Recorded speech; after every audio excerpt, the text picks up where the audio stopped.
একটা ছোট্ট ডিনায়াল তোমার লাইফে কী নিয়ে আসবে তুমি আন্দাজ করতে পারছো না। আমি ভুক্তভোগী।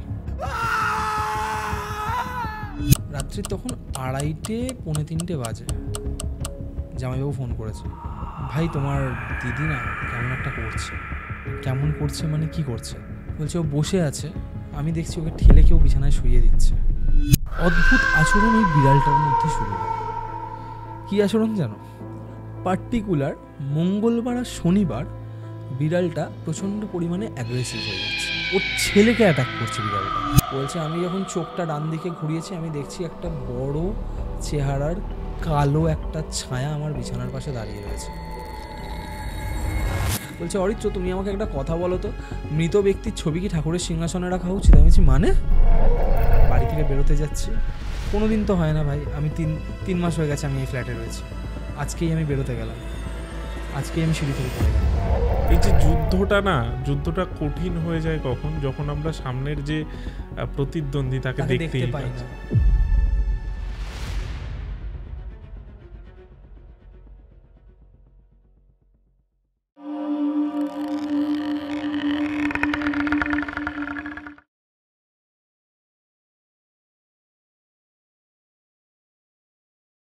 শুক্রবারের রাত, আর রাত 9টা মানেই হরর মাইন্ডসে হরর পডকাস্ট। আজকের পডকাস্টে আমাদের সাথে আবারও আছে অরিত্র বেরা। অরিত্রর এই বছরে মনে হয় এটা থার্ড টাইম না সেকেন্ড টাইম আর এই বছরের লাস্ট। হ্যাঁ, প্রত্যেক বছর অরিত্র ইউটিএসে নয় হরর মাইন্ডসে একবার কি দুবার আসে, তো এবার এটা সেকেন্ড টাইম। বাট ইউটিএসে মনে হয় একবারই এসছে এবার ওই ডিবেটটায়, তাও হরর জনার হলেও পিওর হরার গল্প বলার জন্য নয়, বেঙ্গল মনস্টুন। হ্যাঁ, বেঙ্গল মনস্টুন। কারণ ইউটিএসে আমি ওইভাবেই চেষ্টা করছি একটু অন্যরকম করার, আর একমাত্র এখানেই আসি। হ্যাঁ, আর একমাত্র এখানেই। আর আপনারাও যদি এখানে এসে ঘটনা শোনাতে চান তাহলে নিচে একটি নাম্বার যাচ্ছে, সেই নাম্বারে পুরো ঘটনাটি মানে আপনার সাথে ঘটা হতে পারে বা আপনার শোনা ঘটনা হতে পারে, সেই ঘটনাটি পুরো অডিও রেকর্ড করে আমাদের পাঠিয়ে দিন, আমরা সেটা শুনবো, তারপর আপনাদের এখানে ডেকে নেব। এবার আসি অরিত্রর কাছে। অরিত্র, কেমন আছো? দেখো, যেহেতু পজিটিভ ভাইবস দেওয়ার আছে তাই বলতেই হবে ভালো আছি, বাট বাকিটা কিন্তু তুমি অনেকটাই জানো যে বিগত কিছু মাস কি ঘটছে আমার সাথে, কিভাবে রয়েছি, কিভাবে পুরো সিচুয়েশনগুলোকে হ্যান্ডেল করছি। তো অনেস্টলি যদি আনসার চাও তাহলে বলবো খুব একটা ভালো নয়। আমি দর্শককে আজ বলতে চাই যে অনেকেই অরিত্র আসলে আপনারা কমেন্টে লেখেন যে এই ঘটনাটা তো শুনেছি, বা অরিত্রর চ্যানেলেই আপনারা শুনেছেন, এরকম কিছু একটা কমেন্ট। হ্যাঁ, কারণ অরিত্রর সাথে একটাই ঘটনা ঘটেছিল, সেটা অরিত্র আমাদের সাথে শেয়ার করেছিল। বাকি যে টুকটাক এক্সপিরিয়েন্সগুলো হয়েছে সেগুলো কোনো পডকাস্টে বলার মতো না। আর দ্বিতীয়ত হচ্ছে মানে ওই বিষয়গুলো কি হতো, শ্যুট হতো অনেক আগে, এবার অরিত্রকেও তো অরিত্রর কন্টেন্ট ছাড়তে হবে, ওর জন্য হয়তো আপনারা অরিত্রর চ্যানেলে শুনে তারপর আমাদের চ্যানেলে শুনতেন, এরকম একটা বিষয়। বাট আজকের যে ঘটনাটা অরিত্র আমাদের শোনাবে সেটা আবারও অরিত্রর সাথে রিসেন্ট টাইমে, ঠিক অরিত্রর সাথে না, অরিত্র বলবে কার সাথে ঘটছে, ওর ফ্যামিলি মেম্বারের একজনের সাথেই ঘটছে, যেটা আমি জানি। বাট আপনারাও শুনবেন কি ঘটেছে আর কি কারণে ঘটেছে, আর কেন ঘটেছে সেটাও অরিত্র বলবে হয়তো, মানে বলতে চাও তো কেন ঘটে। গত 1 বছর ধরে বিভিন্ন অ্যাস্ট্রোলজারদের সাথে কথা বলে আমি একটি ব্রেসলেট বানিয়েছি যার নাম মহালক্ষ্মী মানি ম্যাগনেট। তবে মানি তো এমনি চলে আসে না, তার জন্য কি চাই? কাজ আসার জন্য এই ব্রেসলেটে আমরা দিয়েছি গ্রিন অ্যাভেঞ্চুরিন। কাজ কনফিডেন্টলি করার জন্য আমরা এই ব্রেসলেটে দিয়েছি টাইগার আই। মেন্টাল ক্লিয়ারিটি যাতে কাজ করার সময় আসে তার জন্য আমরা এই ব্রেসলেটে দিয়েছি ল্যাপিস লাজুলি। কাজ করতে করতে যাতে স্ট্রেস অ্যাঙ্গার ইস্যু না আসে তার জন্য আমরা দিয়েছি অ্যামেথিস্ট এবং হাওলাইট। মানি কিভাবে অ্যাট্রাক্ট হবে তার জন্য আমরা দিয়েছি পাইরাইট। আর এই পুরো বিষয়টাকে স্টেবল রাখার জন্য আমরা দিয়েছি লাভা। আর এই সব কিছুর ওপর যাতে নজর না পড়ে তার জন্য ব্ল্যাক অবসেরিন। এই পুরো বিষয়টার জন্য লাক ফ্যাক্টর দরকার, তার জন্যই আমরা দিয়েছি সিট্রিন। এই ব্রেসলেটটার প্রাইস হলো 1199, কিন্তু এখনই অর্ডার করলে আপনারা পাবেন 797-এ। এই ব্রেসলেটটি তাহলে কোথায় পাবেন? oraraksha.com-এ ডেসক্রিপশন এবং পিন কমেন্টে লিঙ্ক দেওয়া রয়েছে। আর এটি ধারণ করার পদ্ধতি আমরা ইউজার ম্যানুয়ালে দিয়ে দিয়েছি, যেটি আপনারা বক্সে পাবেন। চলুন এবার পডকাস্টে ফেরা যাক। হ্যাঁ, অবভিয়াসলি, কারণ দেখো আজকে আমি কিছু একটা বলছি বা তোমার অডিয়েন্স হোক, এখানে হয়তো গল্প বলার শ্রোতারাও আসবে শুনতে, আমি চাইলে হয়তো এটাকে নিয়ে আমি আমার চ্যানেলে করতে পারতাম, বাট অনেস্টলি স্পিকিং কোথাও না কোথাও আমি এটা ফিল করেছি যে যদি আজকে এই কথাগুলো নিয়ে আমি আমার বাড়ির স্টুডিওতে বসে পডকাস্ট করি, বা পডকাস্ট তো করা যাবে না কারণ ঘটনাটা পুরোপুরি আমার চোখের সামনে ঘটছে, ইনফ্যাক্ট যেটাই হচ্ছে সব কিছু নিজে ফিল করছি, নিজে সাফার করছি। হয়তো তুমি আজকে আমাকে দেখে বুঝতে পারবে আমি যতটা কনফিডেন্টের সাথে বসি, ঠিক আছে, আমি কিন্তু আজকে অতটাও কনফিডেন্ট নই। ইনফ্যাক্ট কোথাও না কোথাও ভীষণ নার্ভাস ফিল হচ্ছে। আমি জানি না যে এই ঘটনাটা বলার পর আবার কী কী রিয়াকশান আমাকে ফেস করতে হবে। অডিয়েন্স বা শ্রোতা বন্ধু বা যারা সাবস্ক্রাইবার্স রয়েছে তারা আমাকে ততটুকুই দেখে যতটা আমি ক্যামেরার সামনে পডকাস্টে আসি, বাট বিহাইন্ড দ্য সিন কী কী হচ্ছে। মাঝখানে তোমরাও দেখেছো যে মাঝখানে বেশ কিছু সপ্তাহ আমি রেগুলার বেসিসে ভিডিও দিতে পারছিলাম না। 9টার এপিসোড 10টায় আসছে, 10টার এপিসোড পরের দিন আসছে। ভীষণ প্রবলেম ফেস করেছি, সব কিছুই আজকে আস্তে আস্তে বলবো। কিন্তু ব্যাপারটা হচ্ছে যে বাড়িতে এই ঘটনাটা ক্যামেরার সামনে বসে বললে আমার বাড়িতে আরও কিছু মানুষ আছে, তারাও শুনবে, তারাও হয়তো কোথাও না কোথাও জিনিসটার মধ্যে দিয়ে সাফার করবে। আর আমি চাই না যে তারা এটার মধ্যে আরও ঢুকে যাক, কারণ তারা প্রবলেমগুলো দেখতে পাচ্ছে, বাট প্রবলেমের আইডেন্টিফিকেশনটা আমি করতে পারছি যে অ্যাকচুয়ালি কোথা থেকে কী হচ্ছে, কবে থেকে হচ্ছে। আর এখন যদি আমি এই জিনিসটা নিয়ে বলতে যাই তখন কিন্তু সমস্যাটা অন্য জায়গায় গিয়ে দাঁড়াবে। যেমন পুরো ঘটনাটাই একটা পরিবারের মধ্যে ঘটছে, ঠিক আছে, অনেকেই বুঝতে পারছে অনেক কিছু, অনেকেই ভয়ে ভয়ে রয়েছে, বাট আমি যদি এই জিনিসটা নিয়ে বেশি আলোচনা করি বা বেশি কথা বলি তাহলে হয়তো তারা আমাকে আটকে দেবে, ঠিক আছে, কারণ তারাও কোথাও না কোথাও চায় না যে আমার সাথে খারাপ কিছু হোক। বাট যা যা ঘটছে, যা যা হচ্ছে, তাতে আমি নিজেও কিন্তু ভীষণভাবে চাপে রয়েছি এই মুহূর্তে, অনেস্টলি। সেটা বুঝতেই পারছি। তাহলে আজকের ঘটনা এটা বলা চলে না, বাট তোমার সাথে যেটা হচ্ছে সেটা যদি শেয়ার করো আমাদের মাঝখানে। দেখো বেসিক্যালি কী হয়েছে, মানে আমার সাথে ঘটছে ব্যাপারটা ভুল, আমার সাথে কিছু ঘটছে না, মানে ডিরেক্টলি আমার সাথে কিছু ঘটছে না। আমি এই ঘটনাটার ব্যাপারে জানতে পারি দুর্গাপুজোর 1.5-2 মাস আগে। খুব যদি ভুল না করি আমরা কালিম্পং থেকে ফিরে আমি নতুন ফ্ল্যাটে শিফট করলাম জুলাইয়ের 10 তারিখে। তো তখন যখন আমাদের গৃহপ্রবেশটা হলো আমার কাছে তখন ব্যাপারটা ক্লিয়ার হয়। কীরমভাবে ক্লিয়ার হয়, আমি চলে যাচ্ছি আজ থেকে 1 বছর পেছনে। আমাদের ফ্যামিলিতে একটা ব্যাপার আছে যে দেখো, আমার ফ্যামিলিতে আমি, আমার বাবা, আমার মা, কাকা কাকিমা, ভাই, আমি আর আমার ওয়াইফ একসাথে থাকি, রাইট। আমার জেঠু জেঠিমা বনগার ওখানে থাকে, যেখানে আমার দাদা থাকতো, যেই দাদা মারা গেছে বেসিক্যালি। তো তার সাথে আরও এক দিদি আছে আমার, মানে ওই দাদার বোন। তো আমাদের কি হয়, আমরা সারা বছর যেরামই থাকি না কেন, কালী পুজো, দুর্গা পুজো এই টাইমটায়, মানে এই টাইম পিরিয়ডটা বা ফ্যামিলি ফাংশন কিছু একটা হলো বা বাড়িতে ধরো কখনো নারায়ণ পুজো হলো, তো আমরা সবাই একসাথে হই, এক জায়গায় আসি, ঠিক আছে। তো আর আমি সব থেকে বেশি চাই কেউ আসুক না আসুক, এটা হয়তো আমার ফ্যামিলির কেউ যদি এই এপিসোডটা দেখে তারা জানি না কেমনভাবে নেবে, বাট আমার ফ্যামিলির কারোর প্রতি, মানে এক্সেপ্ট মাই প্যারেন্টস, আমার বাবা মাকে আমি বাদ দিয়ে বলছি, কারোর প্রতি আমার যতটা না টান আছে তার থেকে অনেক বেশি টান আমি ফিল করি আমার 2 ভাই আর আমার দাদা দিদিদের সাথে, ঠিক আছে। মানে ওদের সাথে আমি না বন্ডটা আমার ছোটোবেলা থেকেই অন্যরকম, ঠিক আছে। মানে ওরা যদি থাকে আমার অন্য কাউকে লাগবে না। আমার ওয়াইফের কথা আমি বলছি না এখানে, মানে আমি আমার ফ্যামিলি মেম্বার্সদের কথা বলছি, ঠিক আছে। তো ওরা যদি থাকে আমার কাউকে লাগবে না। তো শুরুটা হলো কোথা থেকে, গত বছর লক্ষ্মী পুজোর সময় আমি দিদিকে ডেকেছিলাম, মানে আমার জেঠুর মেয়ে বিবাহিত, ও থাকে ডানকুনিতে, ওকে। তো দিদিকে ডেকেছিলাম, তো হঠাৎ করে দেখলাম লক্ষ্মী পুজোর সময় ও এলো না। বললো ভাই আমার শরীরটা ভালো নেই, আমি যেতে পারবো না। আর তারপর তো জামাইবাবু আসে রাত করে, ঠিক আছে, তো ও কী খাবে দাবে, তো যেতে পারবো না। বললাম আচ্ছা ঠিক আছে। তো তারপর কেটে গেল। তো আমার একটু ডাউট হলো যে এমন কি শরীর খারাপ, ফোনে তো কিছু বুঝতে পারছি না যে এমন কি শরীর খারাপ যে তুই আসতে পারবি না। তাও আমি কথা বাড়াইনি, যেহেতু ওই ইস্যুটা রেজ করে দিয়েছে জামাইবাবু কী খাবে।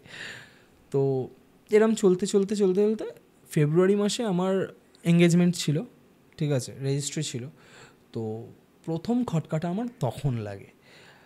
আমি দেখলাম যে দেখো আজকে যাদের সাথে আমার এত স্ট্রং বন্ডিং, ঠিক আছে, যেখানে আমার দাদা এক্সপায়ার করে যাওয়ার পর, মানে সত্যি কথা বলতে গেলে আমার লাইফের সবথেকে হ্যাপি মোমেন্টগুলো আমি ওদেরকেই এক্সপেক্ট করি। যে কারণ সত্যি কথা বলতে কী জানো তো, আমি যখন দেখি না আমাদের আশেপাশে যে সম্পত্তির জন্য ভাই ভাইয়ের মধ্যে ঝামেলা, ভাই বোনেদের মধ্যে সম্পর্ক খারাপ হয়ে যাচ্ছে অ্যান্ড অল, আমার খুব খারাপ লাগে জিনিসটা দেখতে। আমি কেন জানি না মানুষ এগুলো করে, কারণ আমি এটা ফিল করি যে আমি আমার 200% দিয়ে আমার ভাই বোনদেরকে খুশি রাখার চেষ্টা করি, and to be very honest ওরাও আমাকে ততটাই ভালোবাসে। তো কী হলো, মানে আমার এঙ্গেজমেন্টের দিন আমি বলো, আমার ওয়াইফ বলো, সবাই একটা কথা বলছে, কি পূজা দিয়ে আসছে না, পূজা দিয়ে এখনও এলো না, এসে পৌঁছালো না।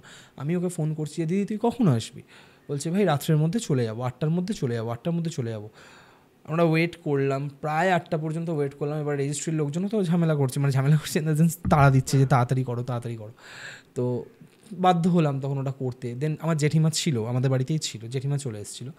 তো জেঠিমাকে জিজ্ঞেস করলাম কী গো পূজা দিয়ে আসবে না? বলছে যে হ্যাঁ ও তো আসবে বলছিল। তো যাই হোক আমি ফোন করলাম, ফোন করে বলছে যে ভাই আজকে যেতে পারছি না, আমি দেখছি কাল পরশু যদি পারি। কারণ আমি যেতে পারছি না, মানে বলছে দেখ না রেডি হয়ে বসেছিলাম তো অমিত যাবে না বলছে, অমিত মানে ওর হাজব্যান্ড, ও যাবে না বলছে। আমি না বিশ্বাস করো ওই দিন আমি এতটাই প্রেশারে ছিলাম, আমি কিছু বললাম তুই একটা কাজ কর, তোকে কালকেও আসতে হবে না। আমার রাগ হয়েছিল, আমি তোকে কালকেও আসতে হবে না। তো কে কী ভেবেছে, ও কী ভেবেছে আমি জানি না।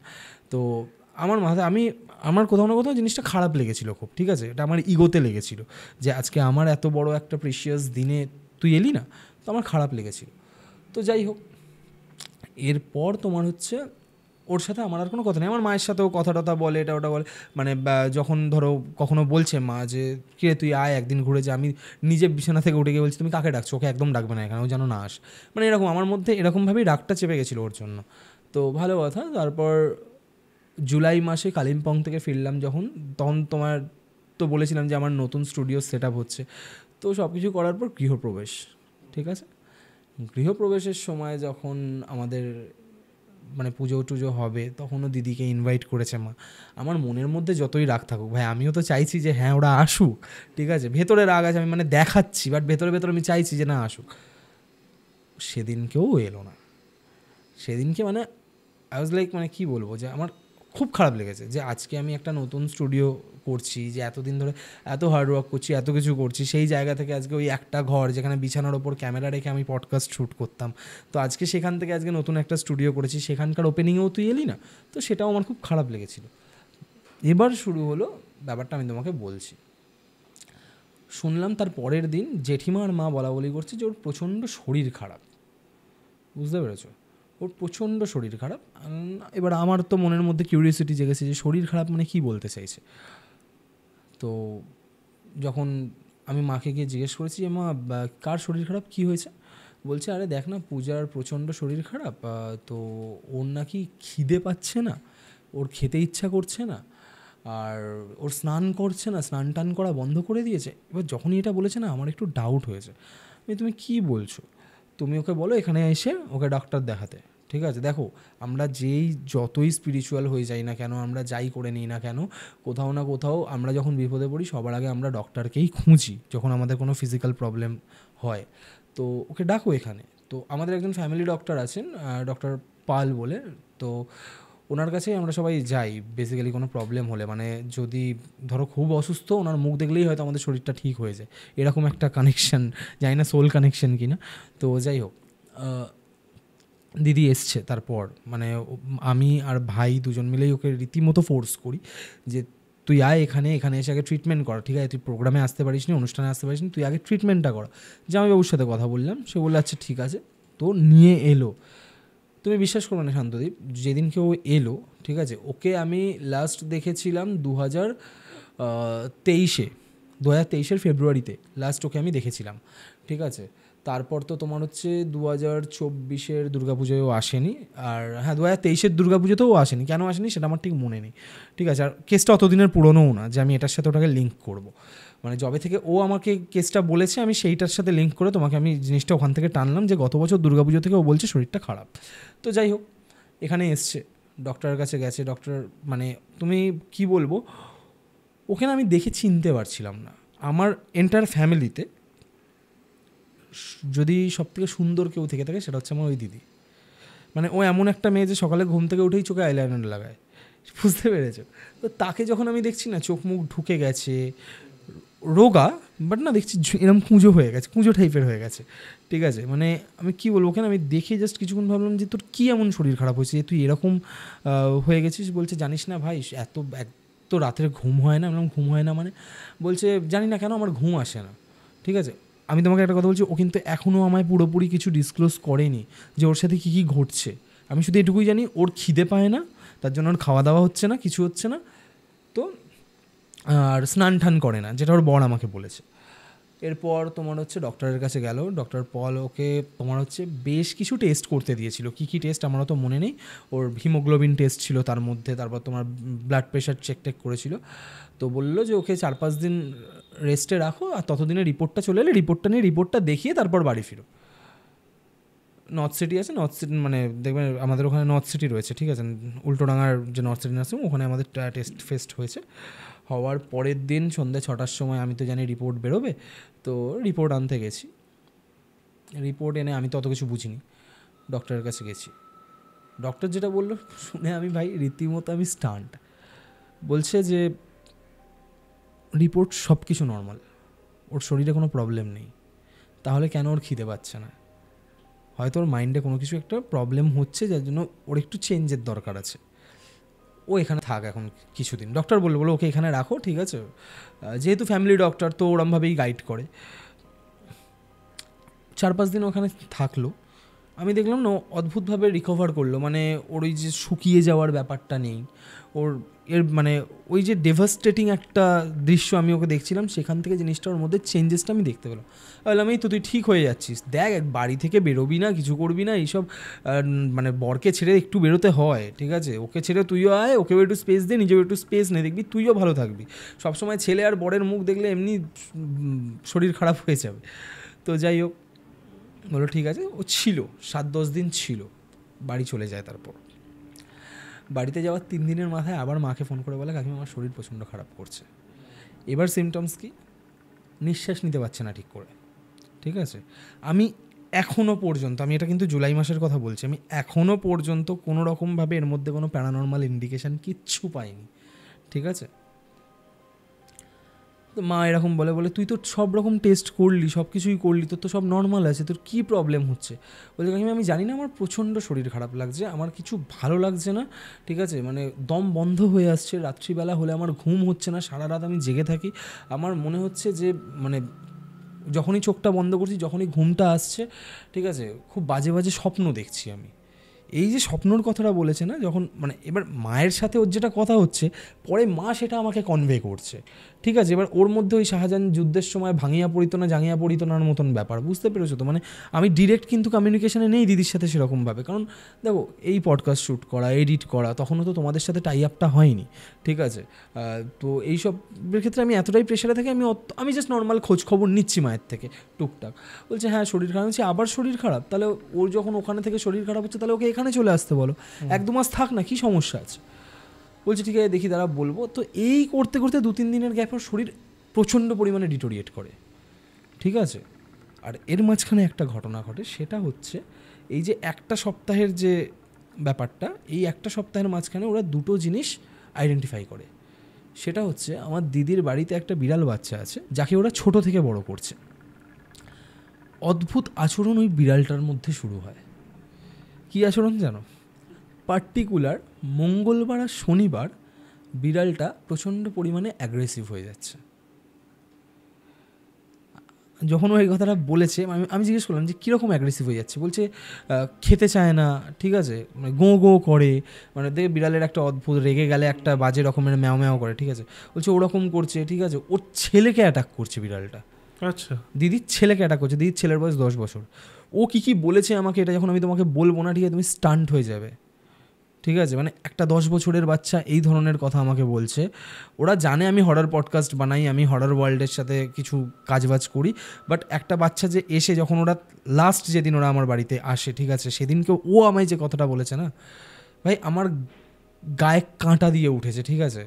তো যাই হোক, আর তোমার তখন যখন ওকে বললাম যে তুই তাহলে এখানে এসে থাক, তো বলছে যে না, বিড়ালটা কি খাওয়া দাওয়া করবে, তোর অমিতদা আছে, ও কি খাওয়া দাওয়া করবে, এরম তো আমি গিয়ে পড়ে থাকতে পারি না। হয়েছে তোর যখন ওখানে শরীর খারাপ হচ্ছে তাহলে কিছু তো প্রবলেম হচ্ছে, ঠিক আছে। তো তখন বলছে যে না রে ভাই, গিয়ে থাকতে পারবো না, দেখি পারলে আমি আরেকবার গিয়ে ডক্টরের কাছে চেক আপ করাবো। তো এইবার যখন ও ফেরে, মানে আবার আসে ডক্টর চেক আপ করাতে, ঠিক আছে, তখন দেখলাম যে আগে যা দেখেছিলাম তার থেকেও খারাপ পরিণতি। 1 মাসের ভেতরে 2বার ভিজিট করলো আমার বাড়িতে। প্রথমবার দেখেছিলাম শুকিয়ে গেছে, এইবার যখন ও এসছে তখন দেখছি আরও খারাপ পরিণতি, মানে চোখের তলায় লিটারেলি কালি পড়ে গেছে, ঠিক আছে। মানে কি বলবো, ওর মানে কলার বোন থেকে শুরু করে মানে ওর শরীরে হাড় দেখা যাচ্ছে জানো। তো আমার না দেখেও খারাপ লাগলো, তোর হয়েছেটা কী বলতো? তুই ডক্টর চেঞ্জ করতে এসব বেকার পুরনো ডাক্তার দেখিয়ে যত ফ্যামিলি ডাক্তারের দোহাই দিয়ে আর পুরনো ডাক্তার দেখাতে হবে না, তুই নতুন ডাক্তার দেখা, তুই ভালো কোনো ডাক্তার দেখা। মাকে দিয়ে আমাদের ওখানে ওই তোমার ইন্দ্রনীল চ্যাটার্জি বলে একজন ডক্টর আছে, মানে উনিও বেশ নাম করাই ডক্টর, তো ওনার কাছে ওকে পাঠায়। Same as it is, test করতে দেয়, টেস্ট সব কিছু নর্মাল।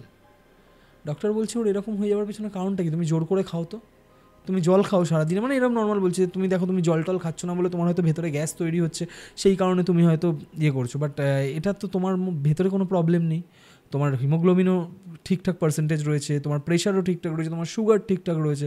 ওর থাইরয়েডেরও টেস্ট করতে দিয়েছিল, থাইরয়েড পর্যন্ত নেই, তাহলে কি করে হচ্ছে? ঘটনাটা শুরু হয় এর ঠিক পর থেকে। দিদি বাড়িতে গেছে, চলে যায় ওই যে ইন্দ্রনীল স্যারের সাথে যেদিনকে দেখা করতে আসে, মানে চেক আপ করাতে আসে, তারপর একদিন থাকে, তারপরের দিন সকালবেলা সোমবার ছিল চলে যায়। তো যাই হোক গেছে, গিয়ে যখন বাড়িতে গেছে, বাড়িতেও কী যেন একটা বলেছিল আমাকে, হ্যাঁ তোমার হচ্ছে রাত্রিবেলায় নাকি ও শুয়েছিল, স্লিপ প্যারালাইসিস হয়তো জানো, ঠিক আছে, যেটাকে ওই বোবা ভূতে ধরা বলে না সামথিং কিছু একটা। তো মানে সেইটা তোমার হচ্ছে মানে কি বলবো, ও হঠাৎ করে রাত্রির তখন 2-2:30 বাজে মাকে ফোন করেছে, করে বলছে মা কাকিমা ভাই আছে? বলছে হ্যাঁ ভাই তো আছে, কাজ করছে। বলছে ওকে দাও তো ফোনটা, আমাকে দিয়েছে। বলছে হ্যাঁ বল। ভাই এক্ষুনি না আমি একটা জিনিস দেখেছি। আমি তুই কী জিনিস দেখেছিস? এত রাতে ফোন করেছিস, কিছু হয়েছে? বলছে ভাই আমার বিছানার পাশে নাকি একটা দাঁড়িয়েছিল। বিছানার পাশে?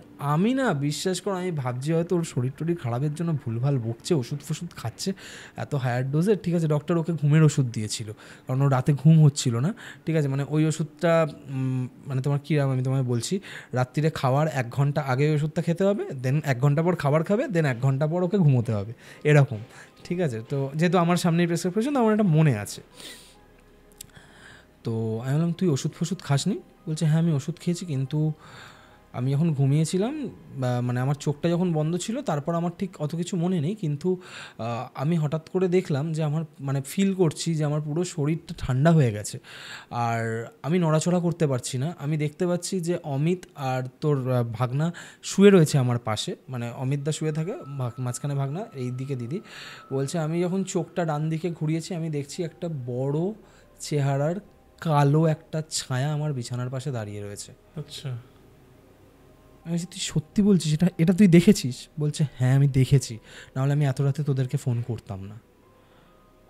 আর আমি জানি এই কথাটা একমাত্র তোকেই বলা দরকার, কারণ ওখানে আমার মা আছে, আমি মাকে বলতে পারবো না, কারণ জেঠিমা তখনও আমাদের বাড়িতে, জেঠিমা প্রায় 2 মাস মতন ছিল, দুর্গাপুজোর 1 সপ্তাহ আগে গেছে, যখন ওই তোমার হচ্ছে বনগা বর্ডারের ওখান থেকে জল ছাড়বে বললো, ঠিক আছে, ওই নাকি বন্যা ফন্যা হয়ে যায়, তার জন্য চলে গেছিলো। তো যাই হোক, আমি বললাম যে ঠিক আছে তুই চাপ নিস না, তুই জল টল খা, অমিতদার সাথে একটু কথা বল, দরকার পড়লে ঘরে যদি ভয় পেয়ে থাকিস তাহলে একটু হনুমান চালিসা চালিয়ে ঘরের লাইটটা জ্বালিয়ে এসো। আমি বিশ্বাস করে আমি পাত্তাই দিইনি ওর কথাটা, আমি পাত্তাই দিইনি। আমি ভেবেছি ওষুধের সাইড রিয়াকশানে স্বপ্ন টপ্ন কিছু একটা দেখেছে, ওরকম করছে।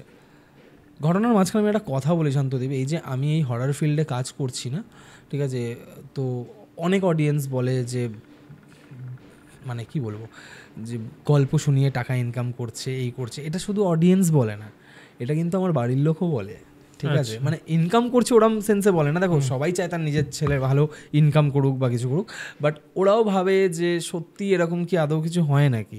মানে ওরা আমার বেলঘরিয়ার ঘটনাটা শুনেছিল, ছবি টবিগুলো দেখেছিল, বাট মানে ওরা একটা ভেতরে ছিল যে দৌড় এরকম হয় নাকি। আবার মানে বাবার কাছেও কিন্তু ঘটনা শুনেছি, কিন্তু এখন যে ঘটনাগুলো আমাদের পডকাস্টে আসে সেগুলো শুনে ওরা বলে যে দৌড় এতটাও এরম হয় নাকি, যে ভূত যদি কেউ দেখতেও পায় ফ্র্যাকশন অফ সেকেন্ড কিছুক্ষণের জন্য দেখলো, কিন্তু এরকম দিনের পর দিন যে এরকমভাবে একটা মানুষের লাইফকে পুরো অতিষ্ঠ করে দিতে পারে, এটা আমার ভাই ক্যামেরার পেছনে বসেও বিশ্বাস করতো না। ও না গেস্ট চলে গেলে বলতো যে সত্যি এরম হয় নাকি, লিখে এনে বললো রে, এরম বলতো।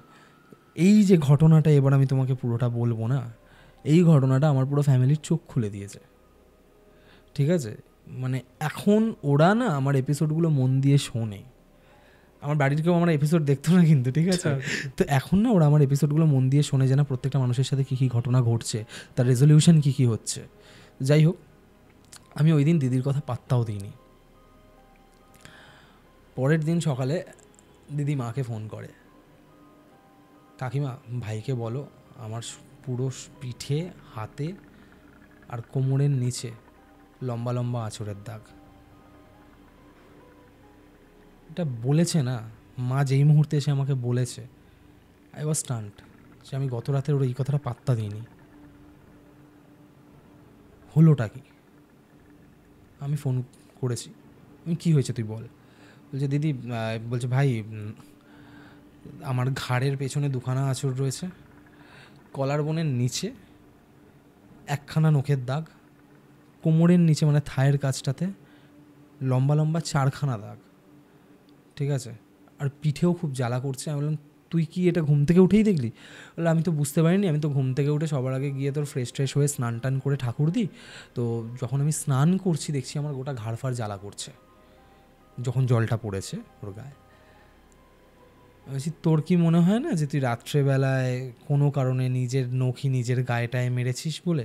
তুমি বিশ্বাস করো আমি তখনও ব্যাপারটাকে নিয়ে অতটাও সিরিয়াসলি ইনডিপ যাইনি। আমি ভাবতে পারিনি, আমি এক্সপেক্ট করিনি যে এতদিন এত ঘটনা শুনছি, এত কিছু করছি, ঠিক আছে, নিজের লাইফের একটা ওরকম মানে ব্রুটাল একটা কেস ঘটে গেছে, বাট এরকম নিজের ফ্যামিলির কারোর সাথে আমি এটা এক্সপেক্ট করিনি। কেন এক্সপেক্ট করিনি এটা পরে জানতে পারবে। আমি বরাবর একটা কথা বলে আসি যে ভূত প্রেতকে আমি ভয় পাই না, আমি নর্মাল ভূত প্রেতকে ভয় পাই না, আই রেসপেক্ট দেম, ঠিক আছে, আমি এই এন্টিটিগুলোকে রেসপেক্ট করি, বাট আমি ভয় পাই একটা স্পেসিফিক এন্টিটিকে, ঠিক আছে। আমি কোনো দিন চাইনি তার সাথে আমার কোনো রকম ইন্টারাকশান হোক। কী সেটা আমি পরে বলছি।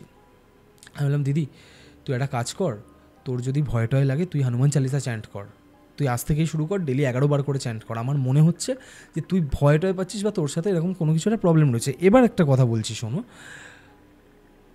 দাদা মারা গেছিলো করে তোমাকে বলেছিলাম যে ওর ওয়াইফের এক্সট্রা ম্যারিটাল একটা অ্যাফেয়ার হয়েছিল, সেটাও নিতে পারেনি, ও তারপর সুইসাইড করে, ঠিক আছে। ওটা তো কেটে গেছে 2-2.5 বছর, প্রায় 2022 অগস্টের 15 অগস্টও মারা যায়। সেদিন আমি প্রথমবার জানতে পারি, আমি বলি তোর সাথে আমি এখন কথা বলবো না, তুই অমিতদাকে ফোনটা দে। আমি বলছি অমিতদা কী বলছে? ও বলছে হ্যাঁ অরিত্র দেখো না এরকম ওর গায়ে এরকম দাগ ফাগ তো দেখতে পাচ্ছি, কীভাবে হয়েছে সে তো আমিও জানি না, আমি বুঝতে পারছি না যে ওটা ওর নিজেই ঘুমের ঘোরে করেছে না কি, বুঝতে পারছি না। তো আমি বললাম আচ্ছা ঠিক আছে। এর মাঝখানে আর একটা ঘটনা ঘটেছিল, সেটা হচ্ছে যে তোমায় বলছিলাম না মঙ্গলবার শনিবার ওর বাড়ির বিড়ালটা একটু অ্যাগ্রেসিভ হয়ে যাচ্ছিলো, হ্যাঁ, তার মাঝখানে একটা শনিবার গেছে যেদিন তোমার হচ্ছে বিড়ালটা ওর ছেলেকে কামড়ে দিয়েছে, আচ্ছা, তার জন্য ওকে 5খানা ইঞ্জেকশনও নিতে হয়েছে, ঠিক আছে। যাই হোক, মানে অদ্ভুত জিনিসটা, সোমবার বিড়ালটা নর্মাল, বুধ বৃহস্পতি শুক্র বিড়ালটা নর্মাল, রবিবার বিড়ালটা নর্মাল, মঙ্গল শনিবার হলেই ওর মাথা খারাপ হয়ে যাচ্ছে, ঠিক আছে, মানে অদ্ভুত আচরণ করছে, এটা কি বলবো। তো যাই হোক, তারপর তোমার হচ্ছে অমিতদাও আমাকে ওরকম বললো যে ঠিক আছে দেখছি, ও যদি ভয়টায় পেয়ে থাকে তাহলে ওকে একটু ঝাড়িয়ে নিয়ে আসবো। বলছে অরিত্র তুমি আমাকে একটা কথা বলো তো, মৃত ব্যক্তির ছবি কি ঠাকুরের সিংহাসনে রাখা উচিত? আমি বলছি মানে কার ছবি রেখেছো সিংহাসনে? বলছে দেখো না দাদার ছবি এরকমও সিংহাসনে রেখে দিয়েছে, আর ওর যাবতীয় জামা কাপড় সব কিছু। বলছে জামা কাপড়গুলো কে ইউজ করে? বলে ওই জামা কাপড়গুলো তো আমি পরি। তোমাদের মাথা ফাথা খারাপ হয়েছে? আমি এতদিন এত এপিসোডে এত কিছু বললাম, তোমরা তো আমার ভিডিও দেখো বলেছো, আমার ছেড়ে দাও, ইউটিউবে তো আজকের দিনে দাঁড়িয়ে প্রচুর এরকম অ্যাওয়ারনেস ভিডিওস রয়েছে, তো তোমরা এইগুলো কিচ্ছু জানো না? মৃত ব্যক্তির ছবি তোমার বেডরুমে তো রাখতেই নেই, যদি তোমার আলাদা কোনো ঘর থেকে তুমি রাখছো ঠিক আছে, বাট প্রত্যেক দিন যখন তুমি কাজে বেরোচ্ছ, কোনো শুভ কাজে বেরোচ্ছ, যাদের বিশেষ করে অপঘাতে মৃত্যু তাদের তো ছবি রাখতেই নেই, তুমি কেন রেখেছো?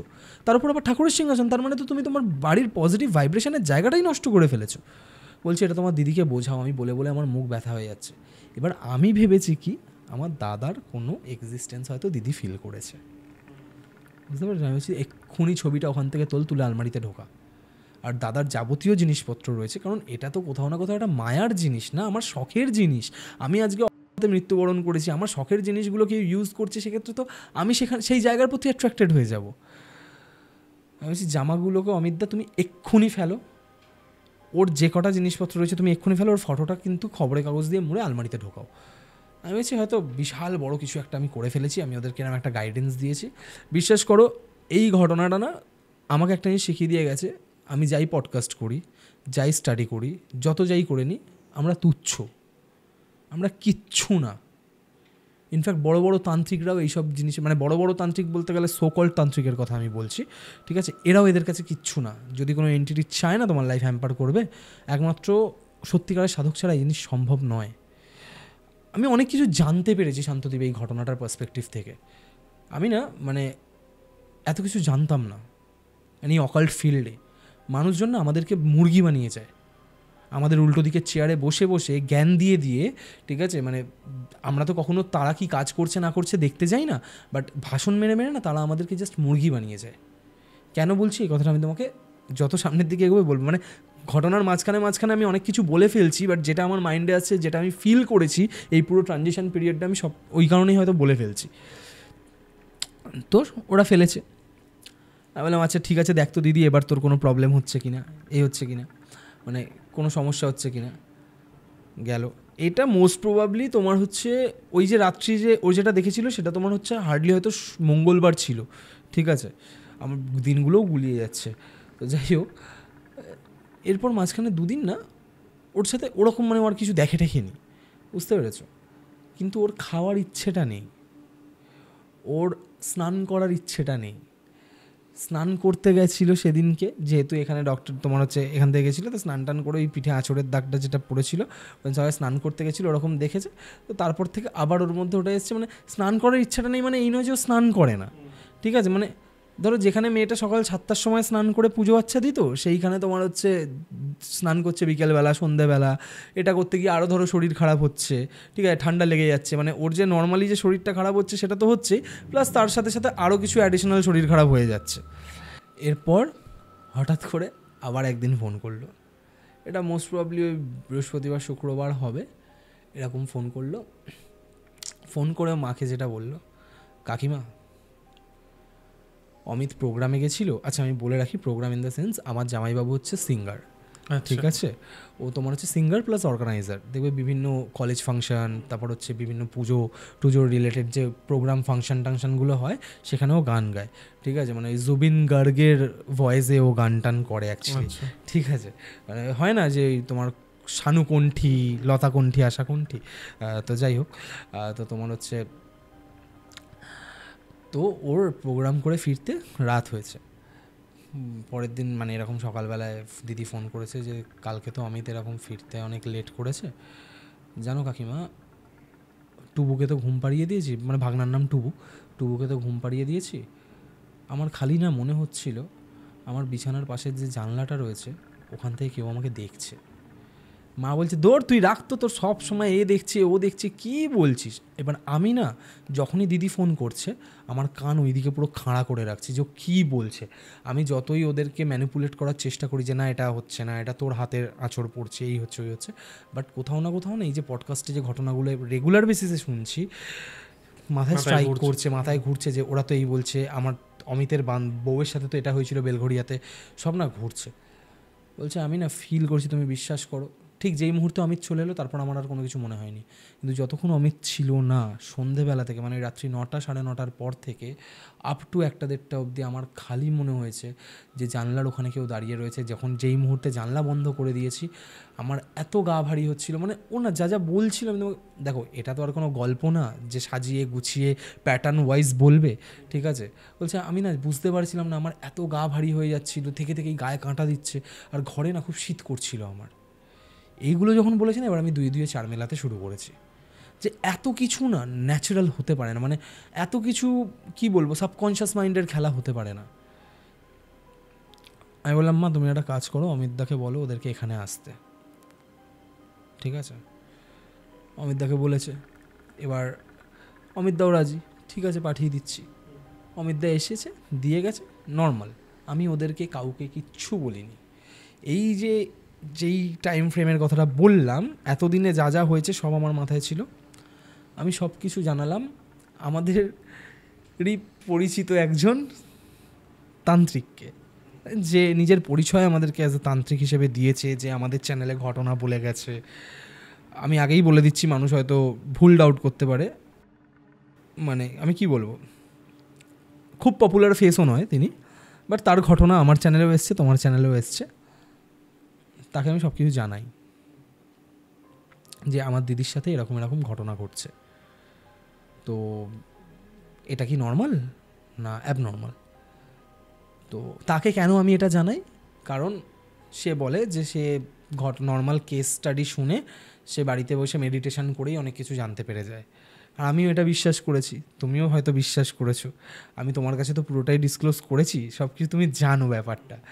তো সে এই কথাটা বলে যে আমি বললাম যে ঠিক আছে, তোমাকে আমি বলছি, তুমি কি একটা কাজ করতে, তুমি একটু চেক করে বলতে পারবে যে সত্যিই কোনো প্রবলেম না, এটা আমার দিদির কোনো রকম মানসিক বিকৃতি ঘটেছে। কারণ দেখো, আমরা যে যাই কাজই করি না কেন সবার আগে আমরা সাইকোলজিক্যাল ডিসঅর্ডারই ধরি, কারণ যারা এই ফিল্ডে কাজ করে তারা খুব ভালো করে জানে যে কতটা র অ্যান্ড রিয়েল হতে পারে, কতটা হতে পারে না। তো মানুষের মনের ভুল বা ভ্রম অনেক সময় অনেক কিছু ভাবতে বাধ্য করে দেয়, ঠিক আছে। তো বললো যে আচ্ছা আচ্ছা ঠিক আছে, আমি দেখছি, আমি মেডিটেশনে বসে তোমাকে জানাবো। আমিও তো হাতে ধরে বসে আছি যে কবে জানাবে, কি জানাবে। তো তারপর আমাকে জানালো যে হ্যাঁ অরিত্র, তোমার দিদিকে এক কাজ করো, তোমার বাড়িতে ডাকো, আমি তোমার বাড়িতে যাব, আমার ওর সামনে বসে কথা বলার কিছু দরকার আছে। আমি বললাম আচ্ছা। সে আসে আমার বাড়িতে, দিদি ছিল, ওদেরকে আমি জানাইনি, দিদিকে ডেকেছি, বললাম তুই বস তো একটুখানি। এবার তখন না বাড়ির লোকজন আমাকে দেখে না একটু চমকে গেছে যে আমি কাকে, হঠাৎ করে ওই লোকটাকে কেন দিদির সামনে বসাচ্ছি। তাই আমি বললাম যে দেখো, তোকে দেখে তুমি কি বুঝতে পারছো? ওই চোখ ফোক বন্ধ করে কি মনে মনে ভাবলো, কি বুঝলো আমি জানি না, দিদিকে প্রশ্ন করলো যে আচ্ছা তোমার বডি পেন হয়? দিদি বলছে যে হ্যাঁ হয়। এবার দেখো, দিদি তো জানে না কে ধাপ্পা মারছে, কে ভাওতা মারছে বা কী করছে, ওকে যা প্রশ্ন করছে ও আনসার দিচ্ছে। এবার ওর আনসারগুলো কিন্তু আমার মাইন্ডে স্ট্রাইক করছে। বলছে হ্যাঁ বডি পেন হয়, আমার কোমরের নিচ থেকে পা খুব ব্যথা করে। এবার সে আমার দিকে তাকিয়েছে, আমি তার দিকে তাকিয়েছি, ঠিক আছে, কারণ আমি বুঝতে পারছি যে দিদি কী মিন করতে চাইছে। বলছে তোমার গায়ে আঁচড় কতদিন কবার পড়েছে? বলছে একদিনই পড়েছিল। বলছে তুমি যে ওই ছায়া দেখতে পেয়েছিলে ওটা কবার দেখেছো? বলছে আমি একদিনই দেখতে পেয়েছিলাম। বলছে তোমার আর কি কি সমস্যা হয়? এবার আমি দেখছি একটা জিনিস যে ভাই, তুমি মেডিটেশন করছো, তুমি তো জানবে ও কেন বলছে সব কিছু? আর এই প্রশ্নগুলো তো অর্ডিনারি প্রশ্ন, এগুলো পডকাস্টে বসার আগে আমরাও গেস্টকে জিজ্ঞেস করি যে তোমার সাথে এই প্রবলেম হয়েছে কিনা। তো যাই হোক, আমি তখনও এত কিছু নেগেটিভলি ভাবিনি। তো বললো যে ঠিক আছে, আর মঙ্গলবার শনিবারের ওই কেসটা। তো বললো যে তোমার বাড়ি থেকে, তোমার শ্বশুর বাড়ি থেকে তোমার পেছনে এরকম কাউকে চালনা করা হয়েছে যে তোমার বাড়িতেই রয়েছে। এখানে এলে তোমার কিন্তু কোনো সমস্যা হচ্ছে না, বাট তুমি বাড়িতে থাকলে এই কারণে সমস্যাটা হচ্ছে। আমি ডিরেক্ট জিজ্ঞেস করি কী চালনা করেছে? বলছে এটা আমাকে বাড়িতে বসে গিয়ে মেডিটেশনে বসে দেখতে হবে। আমি ঠিক আছে, যাও গিয়ে বসো, তুমি যাও তোমার বাড়ি। তো ভালো কথা, আমি বিশ্বাস করো তখনও আমার কোনো রকম অবিশ্বাস হয়নি, অনেস্টলি স্পিকিং ভাই, কোনো অবিশ্বাস হয়নি, কারণ তুমি আমায় বলেছিলে যে এই ব্যাপার হচ্ছে। তো আমি মানে সিরিয়াসলি বলছি, মানে হয় না কি বলো তো, হাতি পাকে যদি পড়ে যায় না, সে তখন একটা সুতো ধরে ওঠার চেষ্টা করে, ওই অবস্থাটা হয়েছে আমার। কারণ ততদিনে আমি বুঝে গেছি দিদির সাথে কী কী হচ্ছে, বাট আমি আইডেন্টিফাই করতে পারছিলাম না যে এক্স্যাক্টলি হচ্ছেটা কি। বুঝতে পেরেছো? তো এরম গেছে, আমি বলেছি শোন, যতক্ষণ না ও কোনো রকম ফিডব্যাক দেবে তুই ততক্ষণ কিন্তু এখান থেকে যাবি না। অমিতদার সাথে আমি কথা বলে নেবো, 7টা দিন অমিতদা বাইরে থেকে খাবার অর্ডার করে খেয়ে নিতে পারবে, কোনো অসুবিধা হবে না। আমরাও অনেক সময় বাইরে থেকেই খাই, ওরমভাবে ডিপেন্ডেন্ট হলে হয় না। তারপর মোটামুটি এবার সমস্যাটা কী হচ্ছিল জানো তো, আমরা আইডেন্টিফাই কেন করতে পারছিলাম না? ও যখন এখানে থাকছে ওর সাথে কিছুই হচ্ছে না, ও যখন আমার বাড়িতে থাকছে ওর সাথে কোনো সমস্যাই হচ্ছে না, ঠিক আছে। তো এবার ফোন করেছে পরের দিন আমাকে সেই তান্ত্রিক, অরিত্র তোমার দিদির ওপর মর্গ থেকে আত্মা করা এক প্রেতাত্মাকে চালনা করা হয়েছে। বললাম আচ্ছা, তো আমি কি করব, আমার নেক্সট স্টেপ কি? বলছো কোনো চিন্তা নেই, আমি এখান থেকে প্রোটেকশান করে দিচ্ছি। না এখনই না আমার মাথায় হাত পড়েছে, আমি মানে কি করে সম্ভব যে তুমি ওখান থেকে প্রোটেকশান করবে? আমি তখনও বিশ্বাস করে ফেললাম যে ঠিক আছে। আমি ওকে বললাম যে ঠিক আছে দেখ, ও বলেছে ওখান থেকে প্রোটেকশান তোকে দিয়ে দেবে। আর উনি একটা কথা বলেছিল যে ওর বাড়ির পাশে যে জানলাটা রয়েছে, ওর ঘরের যে জানলাটা রয়েছে তার বাইরে নাকি কোনো কিছু একটা পুঁতে চালনা করা হয়েছে, ঠিক আছে। তো ভালো কথা। সত্যি কথা বলতে কি জানো তো, অনেক সময় বাড়ির বড়রাও না এমন এমন কিছু স্টেপ নেয় যেটা হয়তো আমরা এত স্মার্ট মাইন্ড বা এত কিছু নিয়েও কিছু করতে পারি না, ঠিক আছে। হয়তো আমাদের বাড়ির বড়দের তুলনায় আমরা হয়তো অ্যাকাডেমিক কোয়ালিফিকেশানসের দিক থেকে অনেকটা এগিয়ে, বাট কিছু কিছু ডিসিশনস এই কারণেই বাড়ির বড়দের নেওয়াই উচিত আমার মনে হয়। কারণ এইখানে যে ঘটনাটা ঘটলো, আমার মা কী করেছিল, তারাও যাই হোক, তো তখন হচ্ছে আমি দিদিকে বললাম যে ও তোকে প্রোটেকশান করে দেবে বলেছে, তুই শুধু আমাকে একটু ফিডব্যাক দিস যে মঙ্গলবার আর শনিবার তোর সাথে খারাপ কোনো কিছু হচ্ছে কি না, ঠিক আছে। বাড়ি চলে গেল, 2 দিনের মাথাতেই বাড়ি চলে গেল, কারণ ও আমাকে পরের দিনই ফিডব্যাক দিয়েছিল যা দেওয়ার। ও 2 দিনের মাথাতেই বাড়ি চলে গেল। এবার ও খুব পিস অফ মাইন্ডে রয়েছে যে না, এ প্রোটেকশান, আমি ফুললি প্রোটেক্টেড, এখন আমার আর কিছু হবে না। তার ঠিক 1-2 দিন পরে দিদি ফোন করে, শনিবার দিন রাত্রি 10:30 11টা, বলছে সন্ধে হওয়ার পর থেকে, জামাইবাবু ছিল না, সন্ধেবেলার পর থেকে হঠাৎ করেই ওর মনে হচ্ছে যে ধরো ও আয়নার সামনে দাঁড়িয়ে রয়েছে, চুল আজরাচ্ছে, ওই চুলটা আজরাতে আজরাতে ওর কনস্ট্যান্টলি মনে হচ্ছে, ওর যে পেরিফেরাল ভিশন হয় জানো তো, ঠিক আছে, মানে আমি তোমাকে কথা বলছি, এদিকে কিছু বলে আমি বুঝতে পারবো। এবার ও অত পেরিফেরাল ভিশন টিশন বোঝে না, বলছে কাকিমা আমি আয়নার সামনে দাঁড়িয়ে চুলটা আঁচড়াচ্ছিলাম সন্ধেবেলায়, আমার মনে হলো আমার বাঁদিক দিয়ে না কেউ হেঁটে চলে গেল। এবার মা আর এইবার কিন্তু ব্যাপারটা হেসে ওড়ায়নি বা ছাড় তো ওরকম করেনি। মা না তখন বলছে, এবার আমি তো শুনতে পাচ্ছি না যে ওপার থেকে কি বলছে, আমি না এবার দেখছি মায়ের মুখটা সিরিয়াস হয়ে গেছে। মা বলছে তারপর, এবার ওপার থেকে যেটা বলেছে ও বলছে, আমার ঘরের মধ্যে অদ্ভুত রকমভাবে আমার ঠান্ডা লাগছে, আর আমার খালি মনে হচ্ছে পুরো বাড়ির আমাদের যে গ্রাউন্ড ফ্লোরটাতে আমরা থাকি সেখানে কেউ ঘোরাঘুরি করছে। বলছে কাকিমা আমি তোমাকে বলে বোঝাতে পারবো না, আমার না বেশ সন্ধেবেলা থেকে এটা ফিল হচ্ছে যে কেউ না ফলো করছে আমাকে। মা না ব্যাপারটা শুনে আমাকে বলছে দেখ না কী বলছে তোর দিদি। আমি কী হলো আবার? বলছে দেখ। এবার আমি শুনেছি, আমি ঠিক আছে দিদি তুই এত কিছু চিন্তাভাবনা করিস না, উনি তো বলেছে তোকে প্রোটেকশান দিয়ে দিয়েছে, আজকের রাতটা দেখ না কী হয়, ঠিক আছে। বলছে দেখ ভাই আমার না প্রচণ্ড ভয় করছে, আমি বুঝতে পারছি না আমি তোর ভাগনাকে সামলাবো কী করে। আমি বলছি কেন, ও কী করছে? বলছে ও না সন্ধ্যের পর থেকে আর আমার কাছে আসছে না। আমার না সব তালগোল পাকিয়ে যাচ্ছে, আমি তোর কাছে আসছে না মানে? বলছে হঠাৎ করেই, বলছে যে সন্ধ্যের পর থেকে আমার একটা অদ্ভুত ফিল হচ্ছে, আমার খালি মনে হচ্ছে আমার বাড়ির মধ্যে কেউ রয়েছে। আর আমার কেন জানি না যখন আমি আয়নার পাশে চুল আজরাচ্ছিলাম তখন আমি দেখলাম যে আমার পাশ থেকে কে একটা হেঁটে গেল।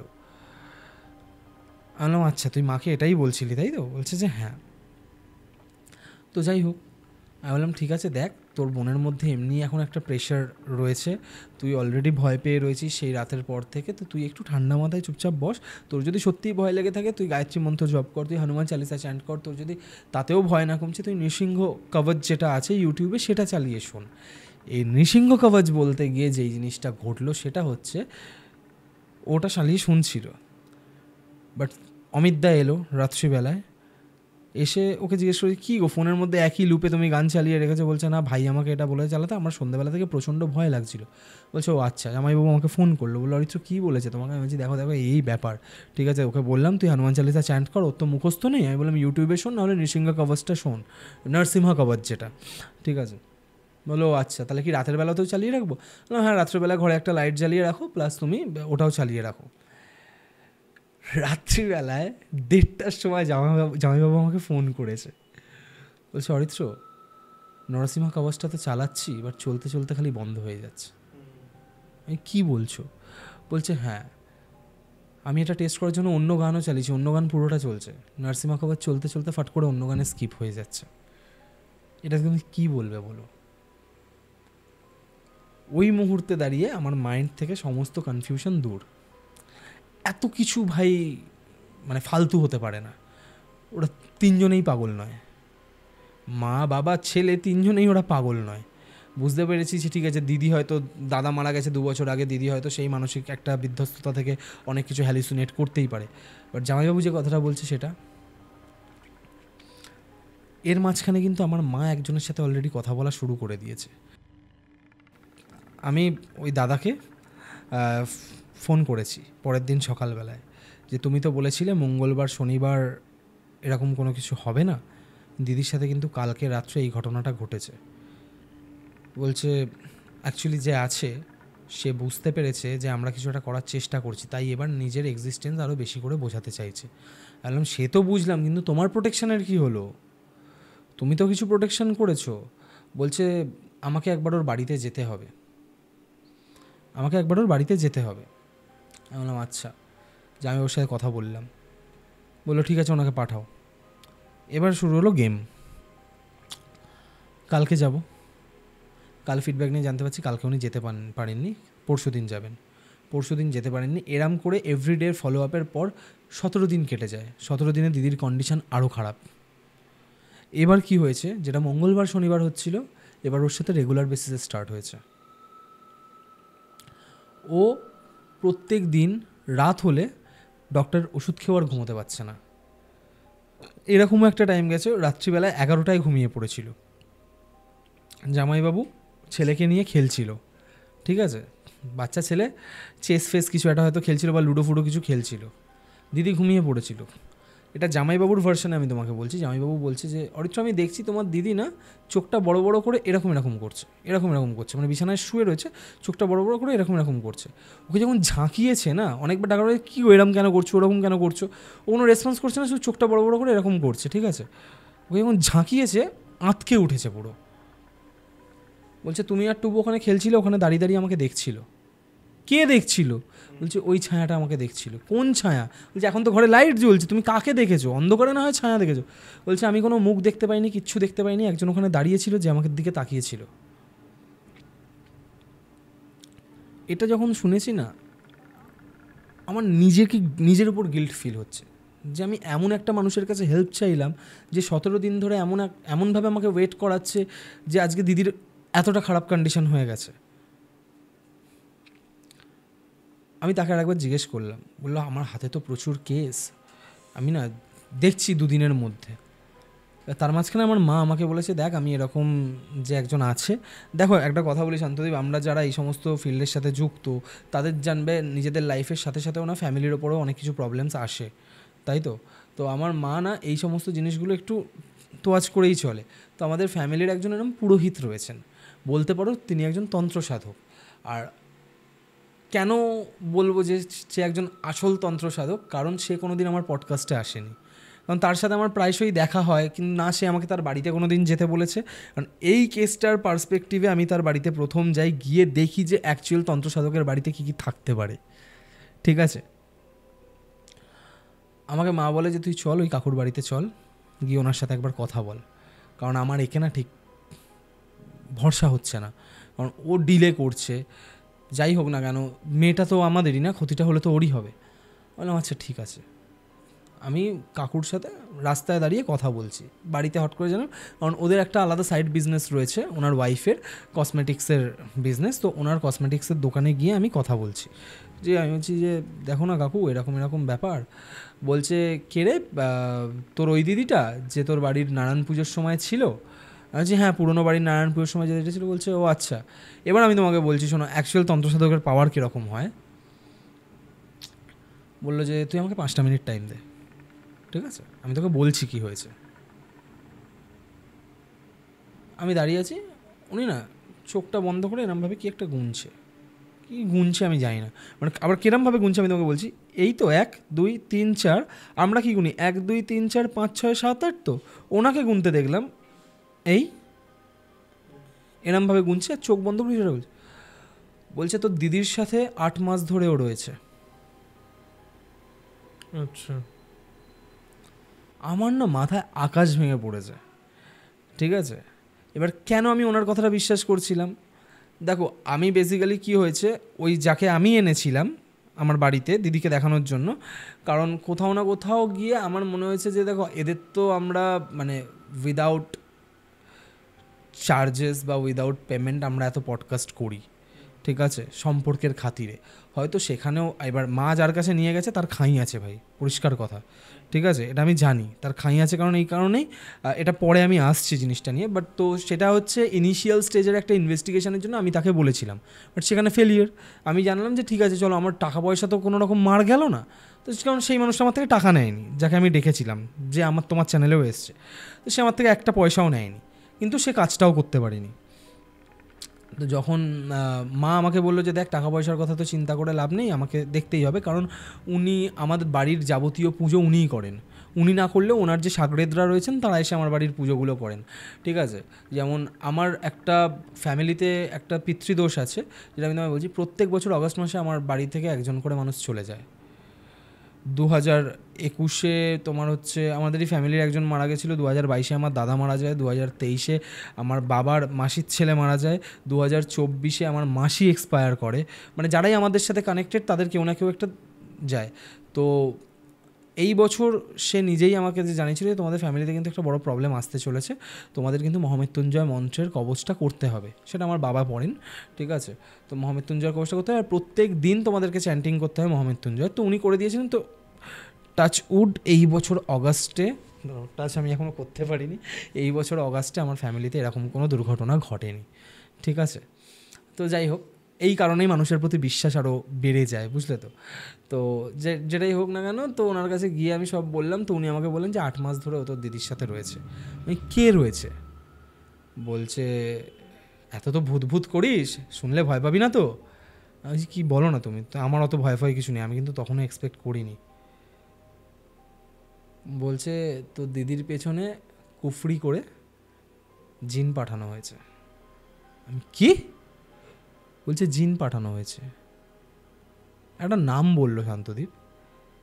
আমরা জিন নিয়ে অনেক রিসার্চ করেছি, উনি নামটা বলার পরেও আমি রিসার্চ করেছি, বাট আমি কোথাও এই নাম খুঁজে পাইনি। এবার আমি তো ইসলামিক রিলিজিয়াস বুক পড়তে যাইনি, আমি জানি না সেখানে আছে নাকি। হয়তো যারা মুসলিম কমিউনিটি থেকে বিলং করে তারা হয়তো নামটা শুনলে রিলেট করতে পারবে, আমি জানিও না। এবার হয়তো হতে পারে ইসলামিক রিলিজিয়ানে ওই জিনের নামটা আলাদা, এনার কাছে আলাদা। বলছে কুদরাজ কা জিন পাঠানো হয়েছে। আমি কুদরাজ কা জিন? বলছে হ্যাঁ, এরা শুধু মেয়েদেরকে ভোগ করে। ও 8 মাস ধরে রয়েছে, 8 মাসে ও আস্তে আস্তে তিলে তিলে শেষ করছে তোর দিদিকে। আর এটা পাঠানো হয়েছে না নিজে থেকে এসছে আমি এই মুহূর্তে কনফার্ম করে বলতে পারবো না, বাট তোর দিদির সাথে 8 মাস ধরে রয়েছে। আমি ওর শ্বশুরবাড়ির লোক করেছে। বলছে দেখ, আমি এটা বলবো না যতক্ষণ না তোর দিদি আমার সামনে এসে বসছে, কিন্তু এখানে একটা ক্লজ রয়েছে। আমি কি? তোর দিদিকে কিন্তু এই কথাটা জানানো যাবে না, বা ওদেরকে কিছু বলা যাবে না। হঠাৎ করে একটা হতে পারে আমি ওর বাড়িতে যেতে পারি, যেটা তোরা আমাকে নিয়ে যেতে পারিস, আদারওয়াইজ ওর হাজব্যান্ড আমার কাছে আসতে পারে। কারণ যখন হাজব্যান্ড ওয়াইফের বিয়ে, মানে একটা ছেলে একটা মেয়ের বিয়ে হয়, যদি আমার ওপর কোনো কেউ কিছু করে না, বা আমার সাথে যদি খারাপ কোনো কিছু হয়, তার কিন্তু পার্শিয়ালি এফেক্ট আমার বউয়ের ওপরেও পড়বে, কারণ গোত্রটা মিলে গেছে, সোলের একটা ব্যাপার থাকে, একটা ওই 7 জন্মের গল্প থাকে, ঠিক আছে। তো মাকে বলল যে তুমি একটা কাজ করো, ওকে কিছু জানতে দিও না, আর তোমরা এইটা নিয়ে মেসেজে কথা বলবে, ফোনে কোনো কথা বলবে না। কারণ এই ধরনের যে প্রাণীগুলো রয়েছে, ওরা তো আর এন্টিটি ফেন্টিটি বলেন, বলে এই যে প্রাণীগুলো রয়েছে এরা লেখা পড়তে পারে না, কিন্তু ওরা ভাষা বুঝতে পারে। তুমি পৃথিবীর যে কোনো ভাষায় কথা বলো, ওরা ঠিক বুঝে যাবে, কিন্তু ওরা লেখা পড়তে পারে না। তোমার সাথে আজ থেকে তোমরা ওদের সাথে যাই কথা বলবে না কেন, তোমরা কিন্তু মেসেজে কথা বলবে। আর জানো তো মেয়ে মানুষের পেট পাতলা হয়। হ্যাঁ, বাড়িতে গিয়েই সাথে সাথে মা আমার দিদিকে ফোন। আমি জানতাম না সেটা। এর পরের দিনের কেস শুনছি, মা আমাকে বলল যে শোন না, ওদেরকে বলেছি আসতে। কাদেরকে বলেছো আসতে? ওই কেন, পূজাকে আর অমিতকে। আমি তোমাকে বারণ করলো না? ওই তাহলে আমি কী করে বলবো? আমি তো মেসেজ করতে পারি না। তুমি আমাকে বলতে পারোনি, মেসেজ তো আমি করে দিতাম, তুমি আমাকে কেন বলোনি? বলছে ও ঠিক আছে, এখানে চলে আসুক না, ওর কাছে গেলেই সব ঠিক হয়ে যাবে। মানে ভাবো এরা কতটা জিনিসটা লাইটলি নেয়, যে ভাবছে যে এরকম গেছে সব ঠিক হয়ে যাবে। আমাকে ওই কাকু ফোন করেছে, বলছে তুই দেখ ওদের এবার বাধা কী করে পড়বে। আর আমি ওই কাকুকে বলেছিলাম যে কাকু আমার চ্যানেলে তো এরকম লোকজন আসে, ঠিক আছে, তো তাদের মধ্যে একজনকে আমি জানিয়েছিলাম, তো উনি না কোনোভাবে বলছে অ্যাকচুয়ালি ও যেতে পারেনি বা নিজে থেকে যায়নি তা নয়, ওকে যেতে দেওয়া হয়নি ওখানে। বলছে তুই যার কাছে ইচ্ছা চলে যা, পারবে না, কারণ জিন যেখানে থাকে সেখানে নর্মাল এই মহাবিদ্যা বল, বলছে আমি ওনার বাড়িতে গিয়ে আমি দেখেছি শান্তদ্বীপ পঞ্চমুণ্ডির আসন কেমন হয়, মায়ের যত রকমের দশমহাবিদ্যার রূপ রয়েছে প্রত্যেকটা মূর্তি ওনার ঘরে বসানো। সব থেকে চমকে গেছি কি জানো, ওই মানুষটা ননভেজ খায় না, ঠিক আছে, উনি কিন্তু শক্তির আরাধনা করেন। এই যারা বলেন, অনেকে বলে শাক্ত বা শক্তির আরাধনা করতে গেলে মাকে ভোগ দিতে হয়, উনি মাকে ভোগ দেন, উনি সব কিছু করেন, উনি নিজে ননভেজ খান না। ওনার কনসেপ্ট আলাদা যে আমি প্রাণী হত্যা করব না, ঠিক আছে। তো যাই হোক, মানে প্রাণী হত্যা নিজের জন্য করবো না, মাকে ভোগ দেয়, চেলা চামুন্ডারা খায়, কিন্তু উনি বলো ওনার ওয়াইফ, ওনার 3-4টে বাচ্চা ছেলে মেয়ে রয়েছে, ওরা কেউ খায় না, ঠিক আছে। তো ওনার কাছে যখন ওনার বাড়িতে গিয়ে যখন ওগুলো দেখছি, আমি দেখছি কি যে ঘরে না সারি সারি মদের বোতল রাখা, সব বোতল, ঠিক আছে। আমি বলছি যে কাকু তুমি এদিকে নিরামিষ খাও, তুমি মাছ মাংস খাও না, আর এদিকে এত মদ খাও বলো। বলছে কে মদ খায়, কারা খায় জানিস ওগুলো? কে খায়? বলছে যাদেরকে দিয়ে কাজটা করাই তারা খায়। যাদেরকে দিয়ে কাজ করাও মানে তোমার চেলাচামুন্ডারা এখানে মায়ের সামনে বসে মদ খায়? বলছে তোর মাথায় না গোবর পোড়া আছে, তোর মাথায় কিছু নেই, তুই যে কী ভূতের ভিডিও বানাস তুইই জানিস, আসবি আমার কাছে দেখাবো তোকে। মানে বলছে যে তোর দিদিকে যে জিনে ধরেছে না, ওকে কিন্তু আমি আমাদের কাউকে দিয়ে ছাড়াতে পারবো না, ওকে জিন দিয়েই ছাড়াতে হবে। এখান থেকে আমি জিনকে বলে পাঠালে তবে ওখানে গিয়ে কিন্তু ঝামেলা করে ছাড়াবে। খুব ক্যাজুয়ালি বলছে ভাই কথাটা, যেন মানে আমি এখান থেকে তোমায় সুপুরি দিচ্ছি, মানে সুপুরি বলছি, এখান থেকে তোমায় সুপারি দিচ্ছি, এই ওকে গিয়ে ছাড়তো, গিয়ে মেরে মুড়ে ছাড়িয়ে দিল, ও চলে গেল। এই তো তুমি কি আমাকে কি মুরগি পেয়েছো নাকি, মানে তুমি যা বলবে তাই শুনে নেবো? দশমহাবিদ্যার শক্তি ফক্তি আলাদা ব্যাপার, তুমি বলছো জিন পাঠাবে, জিন তোমার কথায় উঠবে বসবে কেন? বলছে উঠবে বসবে, তাহলে আমার জায়গায় তো তুই বসে থাকতিস, তোর জায়গায় আমি বসে ভিডিও বানাতাম। উনি এরকম মানে ভীষণ রাফ অ্যান্ড টাফ কথা বলে, ঠিক আছে। আমাকে বলছে সব দেখতে পাবি দাঁড়া, এই যে তোর মা বলেছে না তোর দিদিকে ফোন করে, ভাই আমার না হাত পা ঠান্ডা হয়ে গেছে। উনি কি করে জানলো মা দিদিকে ফোন করে বলেছে? তোর মা বলেছে না ফোন করে, এই কারণে তোর মায়ের সাথে আমার লেগে যায়, এই কারণে তোর মাকে আমার কোনো কিছু বলতে ইচ্ছা করে না। বলছে আমি বারণ করলাম শুনলো না, তুই দেখ 1 সপ্তাহের মধ্যে তোর দিদি আর জামাইবাবুর মধ্যে কি ক্যাচরা বাঁধবে। এই দিদি জামাইবাবুর মধ্যে কেন বাজে? বলছে দেখ প্রথমে ওর ছেলেকে ওর থেকে আলাদা করবে, তারপর ওর বরকে ওর থেকে আলাদা করবে। তুমি কি বলছো? বলছে তুই দেখতে থাক। আর তোর মা ওদেরকে বলেছো তো এখানে আসতে? হ্যাঁ, ও আসতে পারবে না এখানে, ওকে এখানে আসতে বলেছে তো আসতে পারবে না, ওকে আসতে দেবে না। আমি শুনে বাড়িতে আর মাকে কিচ্ছু বলিনি, আমি কিচ্ছু বলিনি। যাই হোক, আমি এবার মেসেজে কথা বলছি দিদির সাথে। আমি বলছি দিদি শোন, তোকে তুমি চাইলে আমি প্রত্যেকটা মেসেজ এখন ক্যামেরাতে দেখাতে পারি, তোদের সাথে আমরা ফোনে কোনো কথা বলবো না, তুই অবশ্যই শুক্রবার দিন, এই শনিবার দিন আয়, ঠিক আছে। শুক্রবার আমি তোকে কনফার্ম করে দেবো যে কটার সময় কাকু আসতে বলেছে, তুই আয়। এবার বিশ্বাস করো আমি না এই কমিউনিকেশনের গ্যাপে একদমই মাথা থেকে আমার বেরিয়ে গেছিল যে উনি কিন্তু শুধু জামাইবাবুকে আসতে বলেছিল, ঠিক আছে। মা যেহেতু ওকে বলে দিয়েছে যে তুই আর অমিত এখানে চলে, আমার মাথায় ওটাই বসে গেছে। আমি বললাম এটা নিয়ে বাড়িতে আলোচনা করবি না, ঠিক আছে। মেসেজে বলে দিলাম বাড়িতে আলোচনা করবি না, যে অ্যালার্ট থাকবে সে বাড়িতে আলোচনা করবে না। তো শুক্রবার আমায় কাকু বলেছে যে পরের দিন বিকেল 5টার মধ্যে ওকে আসতে বলবি, আমার চেম্বার পুরো খালি হয়ে যাবে, মানে চেম্বার বেসিক্যালি ওনার বাড়ি পুরো খালি হয়ে যাবে, আমি কথা বলে নেবো। আমি বলছি হ্যাঁ দিদি আসবে বলেছে। তো বলছি দিদি আসবে বলেছে মানে তোকে দিদিকে রাখতে বলেছি? বললাম ও হ্যাঁ তুমি বলেছিলে না, তুই কি বলে দিয়েছিস? বলছি হ্যাঁ। বলছি একবার ফোন করে খোঁজ নে তো ওদের মধ্যে কী কন্ডিশন এখন। আমি আর ফোন টোন করিনি, আমি ঠিক আছে কালকে আসুক না, দিদিকে না হয় ওর কাছে পাঠাবো না, দিদিকে বলবো তুই বাড়িতে থাক, ও জামাইবাবুকে নিয়ে চলে যাবো। ওই দিন রাত্রেবেলায় দিদি আমাকে মেসেজ করছে ভাই কালকে মনে হয় যেতে পারবো না। আমি কেন? বলছে অমিতের সাথে আমার প্রচণ্ড অশান্তি হয়েছে, ও একদম যেতে চাইছে না, ও আমাকে থাপ্পড় মেরেছে। আমি থাপ্পড় মেরেছে? এই কথাটা শোনার পর না আমার পা থেকে মাথা অবধি জ্বলে গেছে। আমি ভুলে গেছি ভাই কে আমার জামাইবাবু, কে আমার এই ওই হ্যান ত্যান ভুলে গেছি। ভাই তোর সাহস কী করে হয়, তুই আমার ভূত প্রেত গোষ্ঠীর ক্যাতায় আগুন, গায়ে হাত তোলার সাহস কী করে হয়? আমি সাথে সাথে জামাইবাবুকে মেসেজ করেছি, আমি শোনো কালকে এই টাইমের মধ্যে এখানে তোমরা ঢুকবে, আমি এর থেকে বেশি আর কিছু জানি না। ও আমাকে মেসেজ করছে, ধরো তোমাকে আমি মেসেজটা পড়ে শোনাই। অনেকেই হয়তো অনেক কিছু ভাবে, ঠিক আছে, এই দেখো না, ওর বক্তব্য হচ্ছে যার যা দেখার আমার বাড়িতে এসে দেখবে, আমি ওকে নিয়ে কোথাও যাব না, তোমাদের বাড়িতে তো যাবই না। কে সকালবেলা ঘুম থেকে উঠে ফ্রি হয়ে একবার আমাকে ফোন করবে, তো একটু দরকার আছে, এমার্জেন্সি, ঠিক আছে?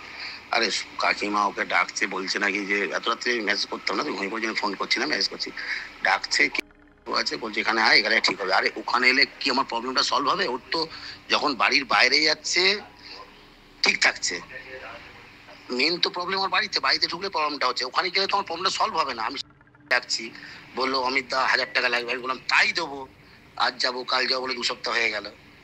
এখন আবার ওই কি নাম বলতে আমি জানি না, ওই নাম নিয়ে নাম উঠছে নাকি তোমার ওখানে গেলে প্রবলেম সলভ হয়ে যাবে। তোমার বাড়িটা গেলে প্রবলেম সলভটা হওয়াটা উচিত হবে না, আমার বাড়িতে প্রবলেমটা এলে প্রবলেমটা সলভ হবে। কারণ ওর তো তোমার বাড়িতে বলো বা বাড়িতে এখান থেকে ডান করে যাচ্ছে, সব জায়গা ঠিক আছে, বাড়িতে ঢুকলে প্রবলেম হচ্ছে। আমি মানছি বাড়িতে কিছুটা করা আছে, কিন্তু তাকে তো যাকে দিয়ে কাজটা করাবে তাকে তো আমার বাড়িতে আসতে হবে, সেখানে বনগাতে গেলে বা তোমাদের বাড়িতে গেলে তো কোনটা সলভ হবে না। এরপর আমি ওকে বলেছি তোমার যা বলার মেসেজে বলো। আমি এদিকে দেখাই, তাহলে হয়তো অডিয়েন্সেরও দেখতে সুবিধা হবে।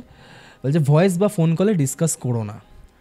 ও আমাকে রিপ্লাই করছে যা বলার বলে দিয়েছি, ইটস ওকে বাই। সেখানে আমি এটাও লিখেছি যে যে কোনো এন্টিটি ল্যাঙ্গুয়েজ ব্যারিয়ার বোঝে না, বাট ওরা ভোকাল বুঝতে পারে, তাই যদি ফোনে কথা বলো বা মুখে কথা বলো, সেটা যেই থাকুক সবই বুঝতে পারবে, শুনতে পারবে, অ্যাকশন আরও খারাপ হবে। ও লিখেছে আচ্ছা সেটা আমি জানি না। বলছি প্রবলেম তোমাদের বাড়িতে বা অন্য কোথাও সলভ হবে না, প্রবলেম তো ওর এই বাড়িতে ঢুকেই হচ্ছে, তাই যা করতে হবে আমার বাড়িতেই করতে হবে। মানে ও চাইছে আমরা ওখানে যাই, ওকে ওখান থেকে বেরোতে দেবে না। আমি লাস্টে আমাদের বাড়িতে কিছু হবে না, মা যার সাথে কন্ট্যাক্ট করেছে তার বাড়িতে ওকে নিয়ে যেতে হবে। বলছে ওই দাদাও তো একই কথা বলছে আমাকে যে প্রবলেম আমার বাড়িতে, ঠিক আছে। লাস্টে যখন আমি লিখেছি যে তো বাধা পড়ছে কেন, ও আবার লিখেছে প্রবলেম তো আমার বাড়িতে। লাস্টে ভাই আমি থ্রেড দিয়েছি লিটারেলি যে তুমি শুনতে চাইছো কি, তোমাকেও তো ব্যাপারটা বুঝতে হবে, ওকে তো এখানে কেউ রেখে দেওয়ার জন্য ডাকছে না, অলরেডি তো আমার দাদাটা মরেছে, একটু তো তোমারও বোঝা উচিত যে যখন আমরা বলছি নিশ্চয়ই ভালোর জন্যই বলছি, তোমার বাড়িতে কিছু করার আগে ওকে প্রোটেকশানটা তো দেওয়া দরকার। তো এইসব হয়েছে ওই রাত্রিবেলায়। আমার মায়ের সাথে ওর ফোনে কথা হয়েছে, মাকে ও যা তা বলেছে, মানে দিদির হাজব্যান্ড আমার মাকে যা তা বলেছে যে ওকে আপনার বাড়িতে পাঠাবো না। মায়ের যদি কল রেকর্ডিংটা থাকতো আমি শোনাতাম, ঠিক আছে। এইগুলো কিন্তু মোটামুটি আমি যদি খুব ভুল না করি, তোমাকে আমি একটা জিনিস বলছি, এই দেখো তোমাকে জুলাইয়ের মাস থেকে শুরু হয়েছে, এই মেসেজগুলো হয়েছে তোমার 9th of September, 9th of September এই মেসেজগুলো হয়েছে, ঠিক আছে। তো দাঁড়াও, অনেকের অনেক প্রশ্ন উঠতে পারে, আমি তারপরেও দেখিয়ে দিচ্ছি। এই যে 9th of September,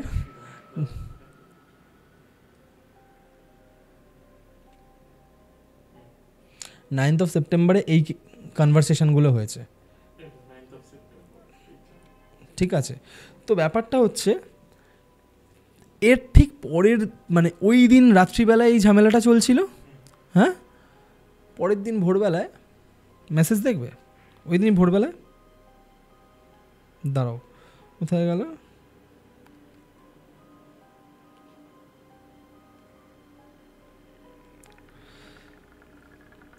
আমি লাস্ট মেসেজ ওকে এটা করেছিলাম, কাল দুপুরে এখানে অবশ্যই আসবে, লাঞ্চ করবে, বিকেল 4টের সময় তোমাদের টাইম ঠিক করা হয়েছে, আর 3 জনের কাছেই পকেটে তুলসী পাতা রেখে দেবে। রাখতে বলেছিল এটা, কারণ তুলসী পাতা একটা বড় প্রোটেকশনের কাজ করে, ঠিক আছে? এই যে আসার সময় এটা আমার সাজেশন, পারলে পকেটে একটা হনুমান চালিসাও রেখে দিও। আর আমি তোমায় যেগুলো বললাম এটা নিয়ে ঘরে কোনো কথা বলবে না, জাস্ট দিদিকে মেসেজটা দেখিয়ে দাও। এখানে লিখেছে মেসেজটা ফরওয়ার্ড করে দেবো, ওকে। পরের দিনও আমাকে লিখেছে ওই ক্যাচরার পর হঠাৎ করে সকালবেলায় ডাইরেক্ট 4টের সময় ঢুকছি। ড্রাস্টিক চেঞ্জটা বোঝো। যেই ছেলে রাত্রের বেলা, এই যে তুমি দেখো মেসেজটা, ডিরেক্ট 4টের সময় ঢুকছি,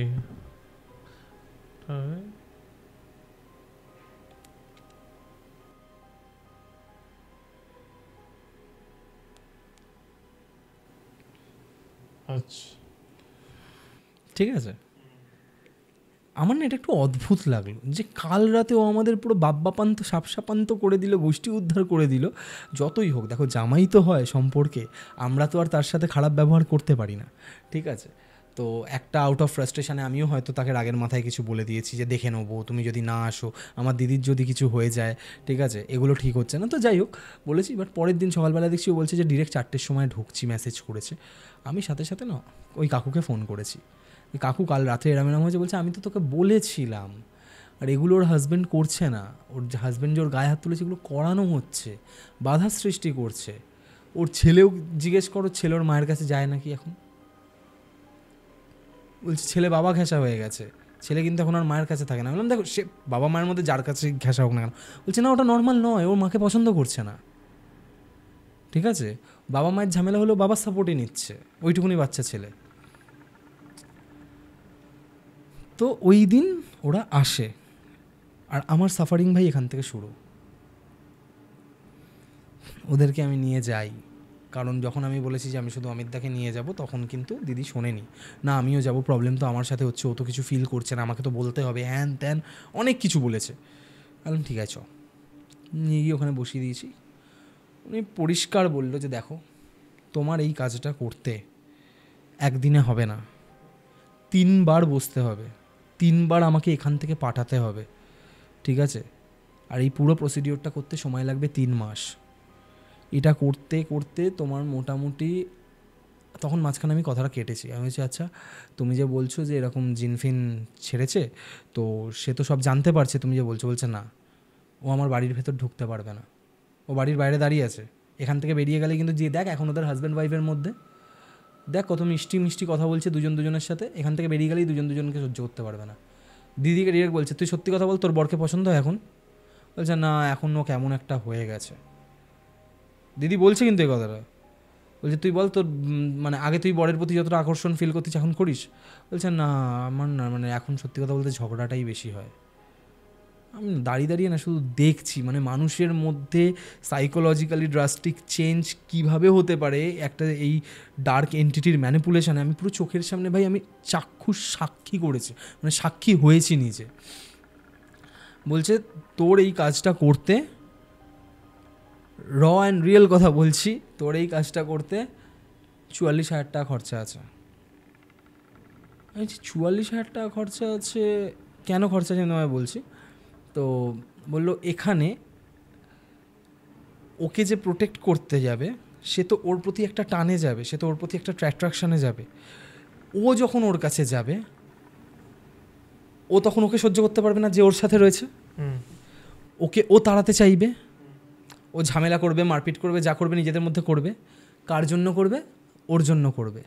তো ওর প্রতি সম্মোহনটাকে জাগাতে হবে, আমি যাকে পাঠাবো, হ্যাঁ, তার জন্য ওকে আমায় এই জিনিসটা দিতে হবে, যেই জিনিসটার দরুন আমি যাকে পাঠাবো সে ওই টানে যাবে। বুঝতে পারছো জিনিসটা? বললাম কী গো, কী পাঠাবে তুমি? কী করলো জানো, একটা কৌটো খুললো। সেদিন আমি বুঝলাম যে যারা অ্যাকচুয়ালি অরিজিনাল তান্ত্রিক হয় তাদের অরিজিনালি অথেন্টিক কাজ করতে কেন এত টাকা ওরা চার্জ করে। আমার হাতে শুধু কৌটোর মধ্যে আঙুলটা জাস্ট ঠেকিয়েছে, নিজের আঙুলটা কৌটোর মধ্যে ঠেকালো, ঠেকিয়ে আমার আঙুলের মধ্যে জাস্ট হাতের এইখানটা এরম ঘষে দিয়েছে, জাস্ট একবার হাতটা এরম করে দিয়েছে। বলছে হাতের গন্ধটা শো, যে গন্ধটা আমার না খেলো না ভাই, মানে আমি নিজে হিপনোটাইজড হয়ে যাবো। মানে এটা কী? বলছে এটা কস্তুরি, তন্ত্রের ব্যবহার হয়, সম্মোহনের কাজে লাগে।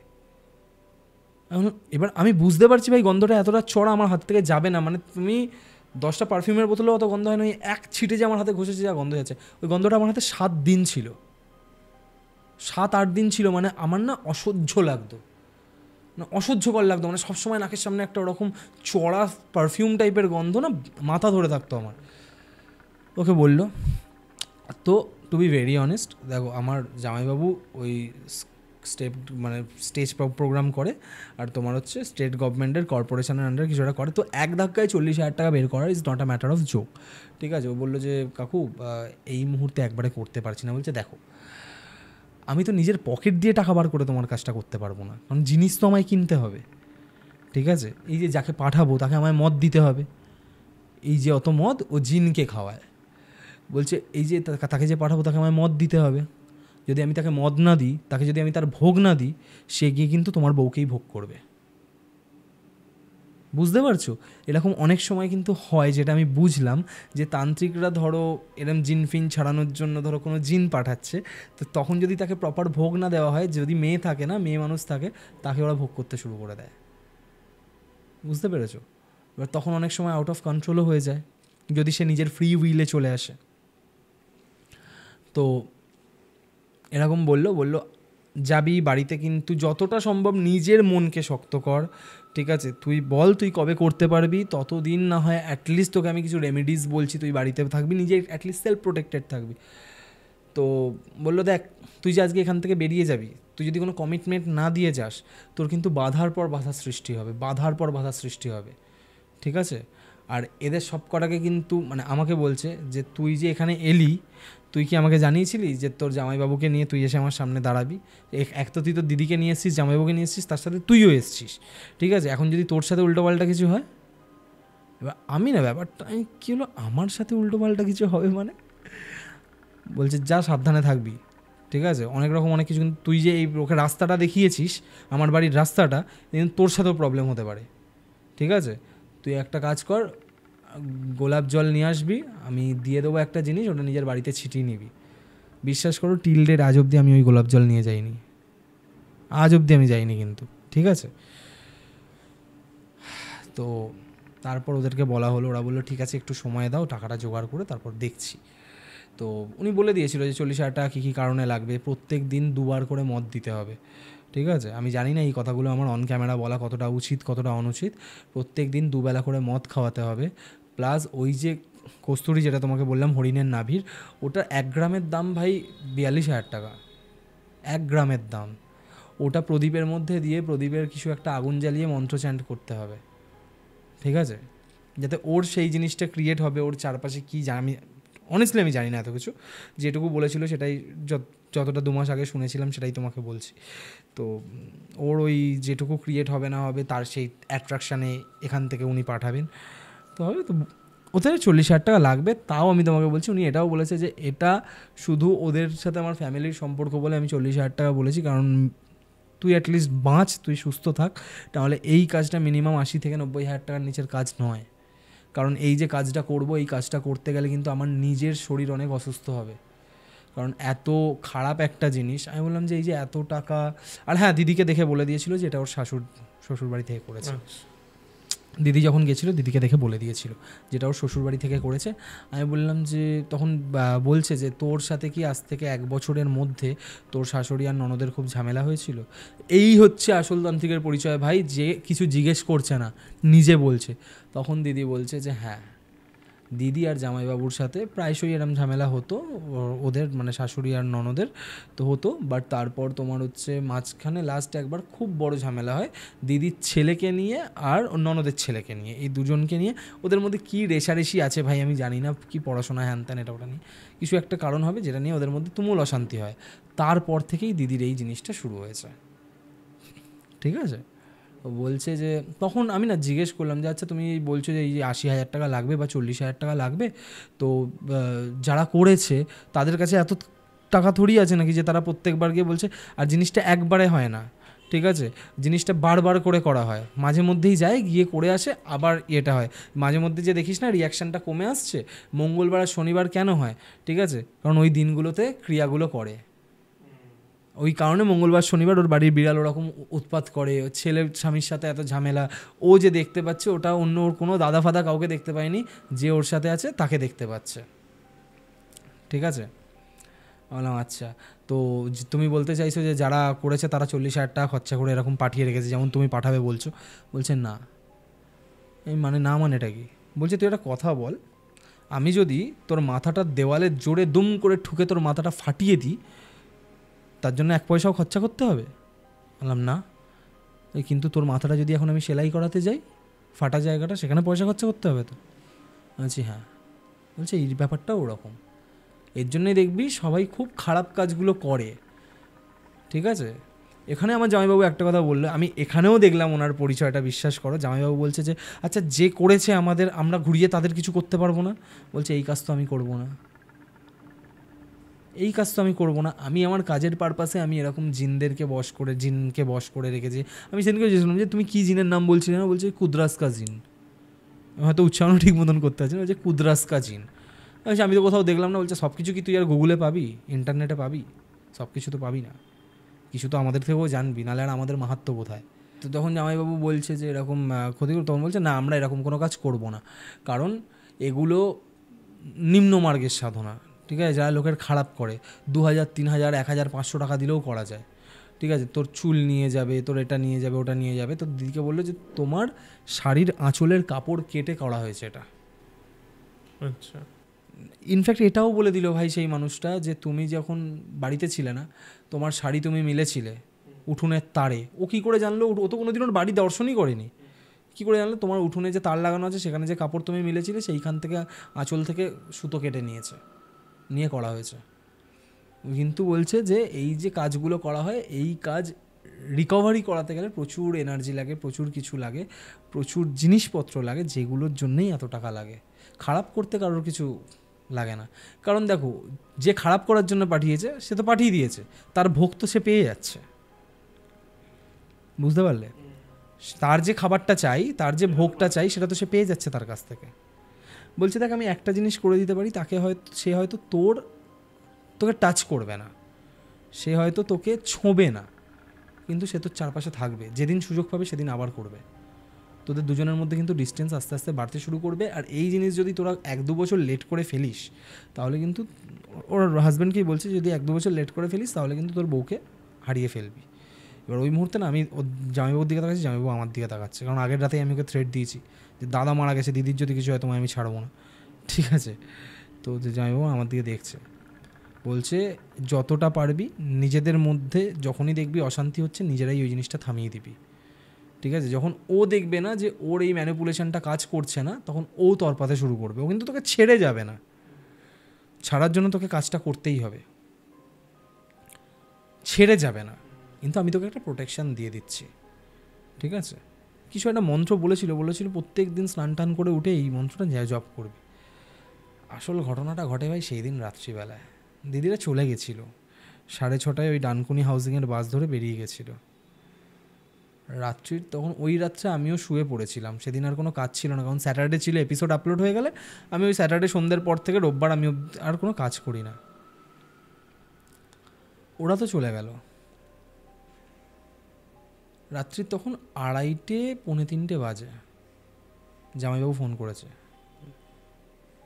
আমার ফোনেই করেছে, ভাই তোমার দিদি না কেমন একটা করছে। কেমন করছে মানে কি করছে? বলছে ও বসে আছে, আমি দেখছি ওকে ঠেলে কেউ বিছানায় শুইয়ে দিচ্ছে। আচ্ছা। বলছে আমি ঘুমিয়েছিলাম, তোমার দিদির না মানে গোঙানির আওয়াজে আমার ঘুমটা ভেঙে যায়। আমি যখন চোখটা খুলে দেখছি যে তোমার দিদি মানে দুটো হাত পুরো শক্ত করে বিছানার মধ্যে রয়েছে। আমার খুব খারাপ লাগছে শান্তদীপ কথাটা বলতে, যতই হোক ও তো আমার নিজের দিদি, ঠিক আছে? বাট আমি যতটা পারছি আমি তোমাকে বলছি, শালীনতা সব কিছু বজায় রেখেই আমি তোমাকে বলছি। বলছে তোমার দিদির হাত দুটো বালিশের পেছনে কেউ যেন মনে হচ্ছে শক্ত করে। বলছে আমি ঘুমের চোখে দেখছি, চোখটা খুলে আমি দেখছি যে তোমার দিদি জাস্ট মাথাটা একবার একদিকে ঘোরাচ্ছে, অন্যদিকে ঘোরাচ্ছে, ঠিক আছে? আর মানে ও ওঠার চেষ্টা করছে বিছানা থেকে, বাট ওনার না উঠতে পারছে না। আমি ওকে হাত ধরে টানতে গেছি, আমাকে একটা সজোরে ধাক্কা মারলো। হ্যাঁ, বলছে আমাকে সজোরে ধাক্কা মারলো। বলছে ও নিজে ওঠার চেষ্টা করছে, ও উঠতে পারছে না। জিনিসটা কি হয়, এটা কিছুক্ষণ পর জিনিসটা থেমে যায়।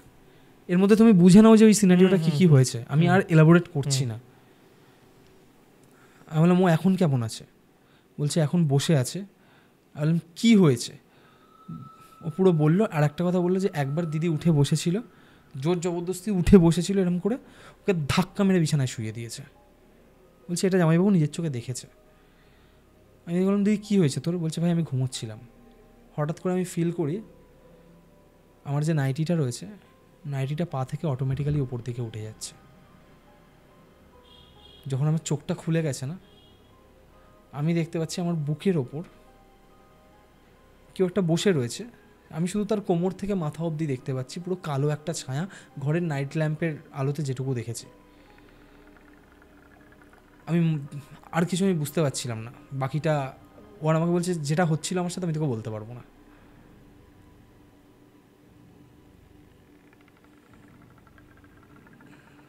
এই কথাগুলো পুরো আমরা ফোনে কথা বলেছি, আমার মাথাতে কিচ্ছু ছিল না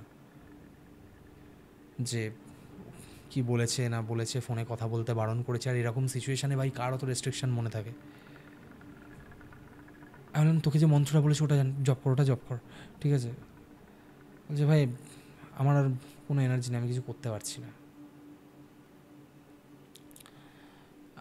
আমি আর কাউকে কিছু বলিনি, ঠিক আছে? আমি ঠিক আছে কাল সকালটা হোক, আমি দেখছি। তো পরের দিন সকাল হয়েছে, আবার বলেছি। বলছে দেখ একটা কথা বলছি, ওদেরকে কাজটা করতেই হবে।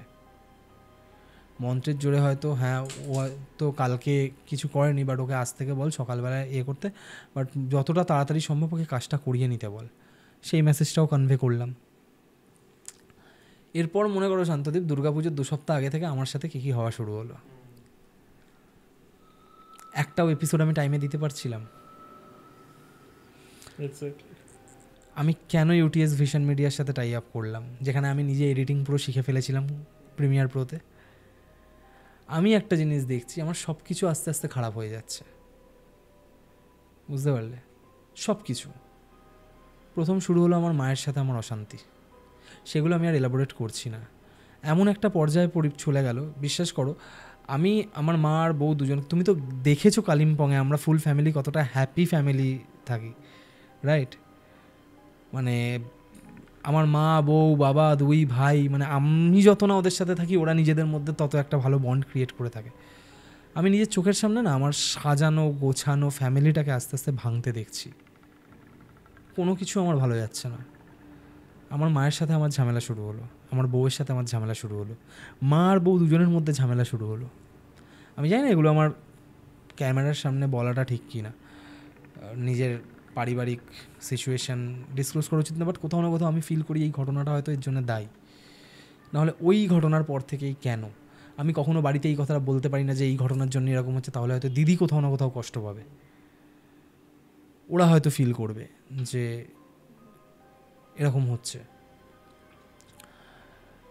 পুজোর আগে মায়ের সাথে আমার এমন একটা অশান্তি হলো, আমি ঘরে পুরো আমার খাওয়া দাওয়া বন্ধ করে দিলাম। মানে আমি এখন রিয়েলাইজ করি যে জিনিসগুলো আমি ঠান্ডা মাথাও হ্যান্ডেল করতে পারতাম, ঠিক আছে? ঘরে পুরো খাওয়া দাওয়া বন্ধ করে দিলাম। আমার ওয়াইফের সাথে এমন একটা অশান্তি হলো, আমি আমার ওয়াইফের সাথে 3-4 দিন কথাই বলিনি, ঠিক আছে? কাজ কিছু ঠিক হচ্ছে না, খুব ভালো করে জানো, এক রাতের মধ্যে আমার 25,000 টাকা বেরিয়ে যায়। যে এপিসোডটা ওই শনিবার দিন আমার বেরোনোর কথা ছিল, সেই এপিসোডটা যখন আমি পুরোপুরি রেন্ডার করে ফেলার পর অদ্ভুতভাবে, এটা আমি আমার ইউটিউব কমিউনিটিতেও পোস্ট করেছিলাম যে জানি না আমার ওপর কার নজর পড়েছে, মনে করে দেখো, ছবি তুলে পোস্ট করেছিলাম। হঠাৎ করে দেখলাম যেই ফোল্ডারে রেডি ফাইলটা কপি করে পেস্ট করলাম, আচমকা ফাইলটা ডিলিট হয়ে গেল, মানে পুরো ফোল্ডারটা ডিলিট হয়ে গেল। ওটা রিকভার করার জন্য স্টেলার ডেটা রিকভারি বলে একটা সফটওয়্যার কিনলাম সেই রাত্রেই, কারণ আমাকে এপিসোডটা দিতেই হবে, না হলে আবার 3 দিন ধরে এডিট করতে হবে। বাট শনিবার আমার এপিসোড দেওয়ার ডেট মিস আউট হয়ে গেল। সমস্ত ডেটা রিকভার করলাম, যেই ফাইলটা আমার দেওয়ার ছিল সেই ফাইলটাই আর রিকভার হলো না। সেই সপ্তাহে আমি আর এপিসোডই দিতে পারিনি। যেই মেয়েটা ছিল আমার গেস্ট, সে বলছে যে ছেড়ে দাও, যখন বাধা পড়ে গেছে ছেড়ে দাও। আমি বললাম না, দিয়ে তো আমি ছাড়বো। আবার এডিট করলাম, আবার ছাড়লাম। তারপর একটার পর একটা সমস্যা, আমার কম্পিউটার অগাস্ট মাসে কেনা কম্পিউটার আমার সেপ্টেম্বর মাসে অগাস্ট বলছি সরি জুনে কিনেছিলাম, আমার পুরো হার্ড ড্রাইভ ক্র্যাশ করে গেল। সব কিছু তো তোমাদের চোখের সামনে হয়েছে, একটা কিছু তো বানিয়ে বলছি না, কারণ প্রত্যেক দিনের আপডেট তুমি পেতে। যখনই তুমি দেখেছো যে আমার মানে গল্প বলাতে এপিসোড আসেনি, তুমি আমায় জিজ্ঞেস করেছো যে এই সপ্তাহে কেন এলো না। আমি যে কিসে জর্জরিত না ভাই আমি নিজেও বুঝতে পারছিলাম না যে কি হচ্ছে আমার সাথে। যেটা তৈরি করেছি নিজের ক্যারিয়ার, সেটা তো নিজে তৈরি করেছি, এইভাবে তো জিনিসটা স্পয়েলড হতে পারে না। মানে কীরমভাবে আমাকে মারছে জানো তো, যেই জায়গাগুলো আমার খুব উইক জোন, মানে যেই জায়গাগুলোর জন্য আমি নিজে সব কিছু দিয়ে দিতে পারি, সেই জায়গাগুলোয় আমার সব থেকে উইক জোন আমার মা আর আমার ওয়াইফ, সম্পর্ক তাদের সাথে খারাপ করে দিল। এই দুজনকে বাদ দিয়ে আমি সব থেকে বেশি প্রায়োরিটি দিই আমার কাজকে, আমার সেই জায়গাটা খারাপ করে দিল। এই মাসে আবার নতুন সিস্টেম, তোমরা তো জানো নতুন সিস্টেম আপডেট করে প্রায় 1 লাখ টাকার ওপর খরচা আছে, ঠিক আছে। তার মাঝখানে আমি তোমাদের কোম্পানির সাথে এডিটিং করাচ্ছি, সেখানে আমার একটা খরচা আছে, আমাকে কিন্তু কোনো কিছু রাখতে দিচ্ছে না। এখন বলতে পারো এটা তো মানে কি বলবো, কাকতালীয় হতে পারে। ভাই আমি কি করে মেনে নেবো কাকতালীয়, যেখানে ওই কাকু আমায় অ্যালার্ট করেছিল। কেন আমি কাকতালীয় ধরিনি, এবার আমি আসছি। যেই ফেজটাতে আমার বউয়ের সাথে আমার ঝামেলা, হ্যাঁ, ওর মায়ের কাছে গিয়ে থাকছে, কখনো কখনো আসছে বাড়িতে, যেদিন মনে হচ্ছে নিজের মায়ের কাছে গিয়ে থাকছে। আমার না একটা হ্যাবিট আছে, আমি কাজবাজ করার পর ঘরে গিয়ে একটু রিলস দেখি বা একটু পেস খেলি, পেস বলে একটা গেম আছে, গেমটা খেলে তোমার হচ্ছে মানে শুতে আমার মানে আমি বিছানায় যাওয়ার পর আরও 1-1.5 ঘন্টা আমার টাইম লাগে। আমি এরকমভাবে গেমটা খেলছি, শুয়ে এরকমভাবে গেমটা খেলছি। এবার ধরো আমি এইখানে যে গেমটা খেলছি, তুমি একটা জিনিস দেখবে, আমার পুরো কনসেন্ট্রেশন যখন এখানে, আমার পুরো এই ভিউটা ব্লার হয়ে যায়। হ্যাঁ, যেটা বলছি শুনবে। গেমটা খেলছি, খেলতে আমার এই ভিউটা দেখছে, এই দেওয়াল থেকে ঘুরে আমার মানে আমার বিছানা এখানে, আমার ওয়ার্ড্রপ এখানে, ঠিক আছে, ডান দিকে জানলা, মাথার পেছনে জানলা। আমি মানে দক্ষিণ দিকে মাথাটা করে শুই, যাতে উত্তর দিকে মুখটা করে উঠতে পারি। তো এগুলো আমি একটু বাস্তু মেনেই চলি।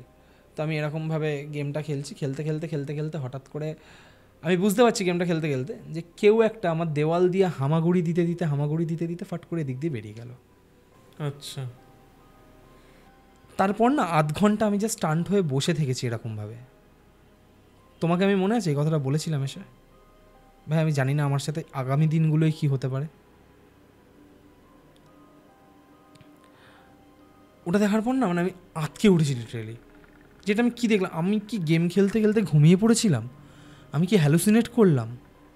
আমি বিশ্বাস করতে পারছি না যে আমি এরকম দেখেছি যে আমার জানলার ওপর থেকে কিছু একটা এরকমভাবে হামাগুড়ি দিয়ে মানে খুব ফ্র্যাকশন অফ সেকেন্ড, হার্ডলি হয়তো 1 থেকে 2 সেকেন্ডের মধ্যে মানে হুশ করে এরমভাবে বেরিয়ে গেল।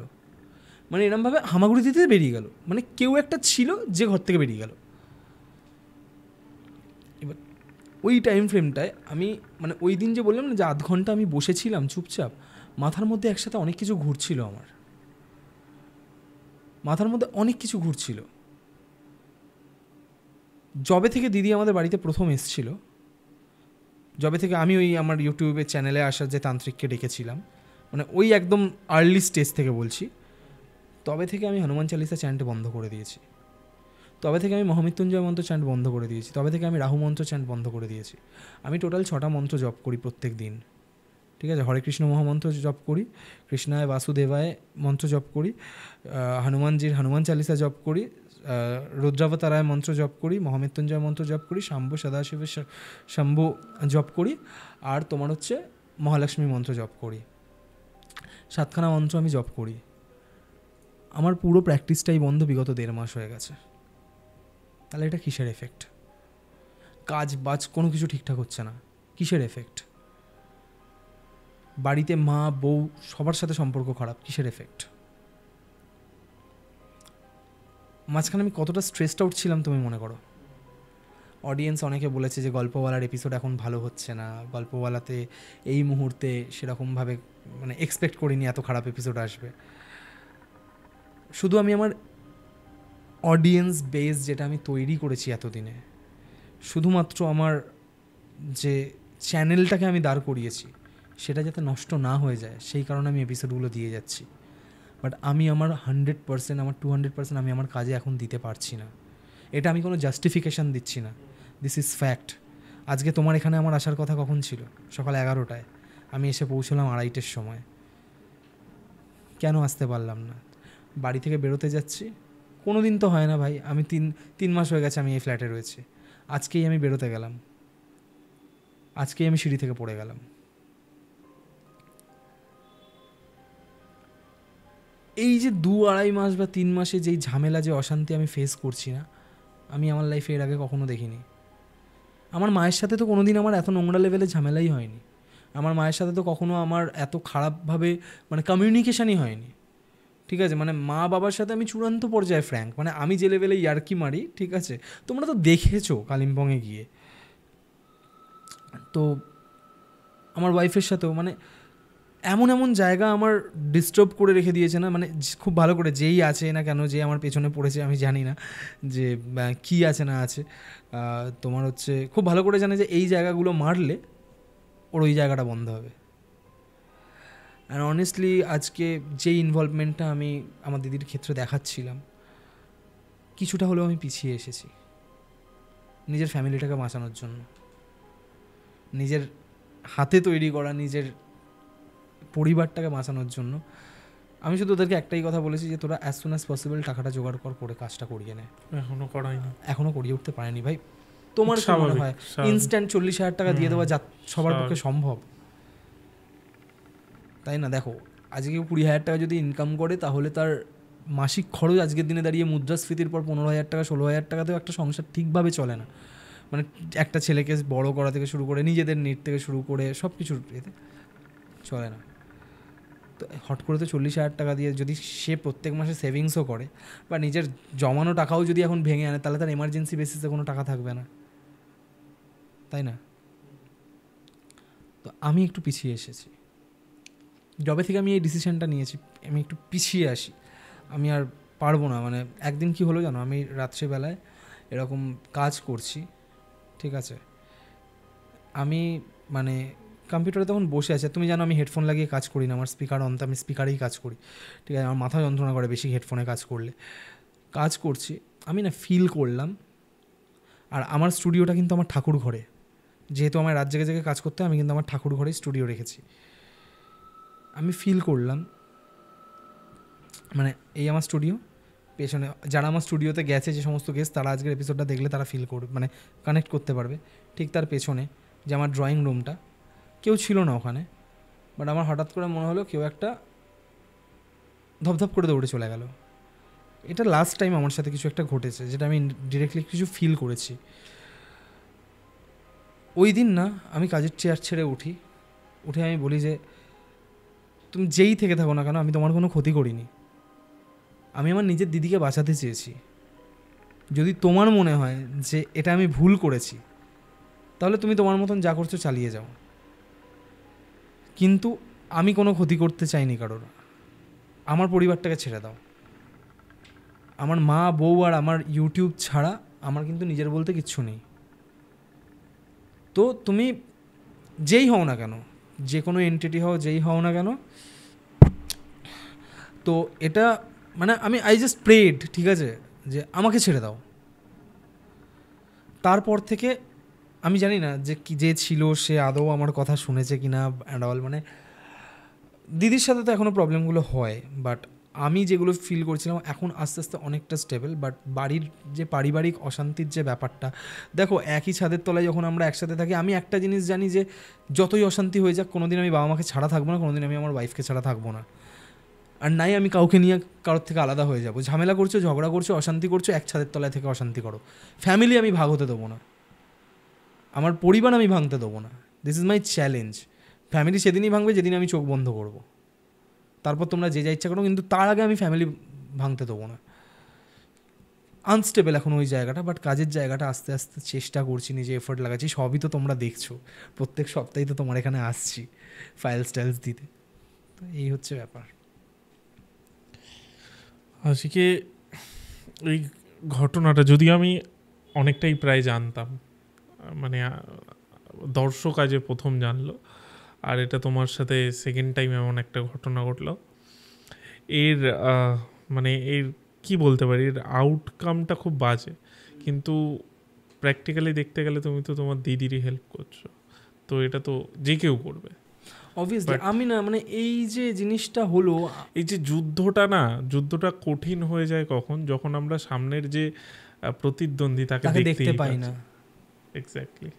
আমি মাঝখানে তুমি একটা জিনিস ভাবো, আমি এখনও বলছি হ্যাঁ আমি ভূত প্রেত ভয় পাই না, মানে নর্মাল যে ভূত প্রেত হয় আমি ভয় পাই না, ঠিক আছে, কিন্তু এই এন্টিটিটাকে না আমি ভীষণ ভয় পাই, এই জিন নামক এন্টিটিটাকে।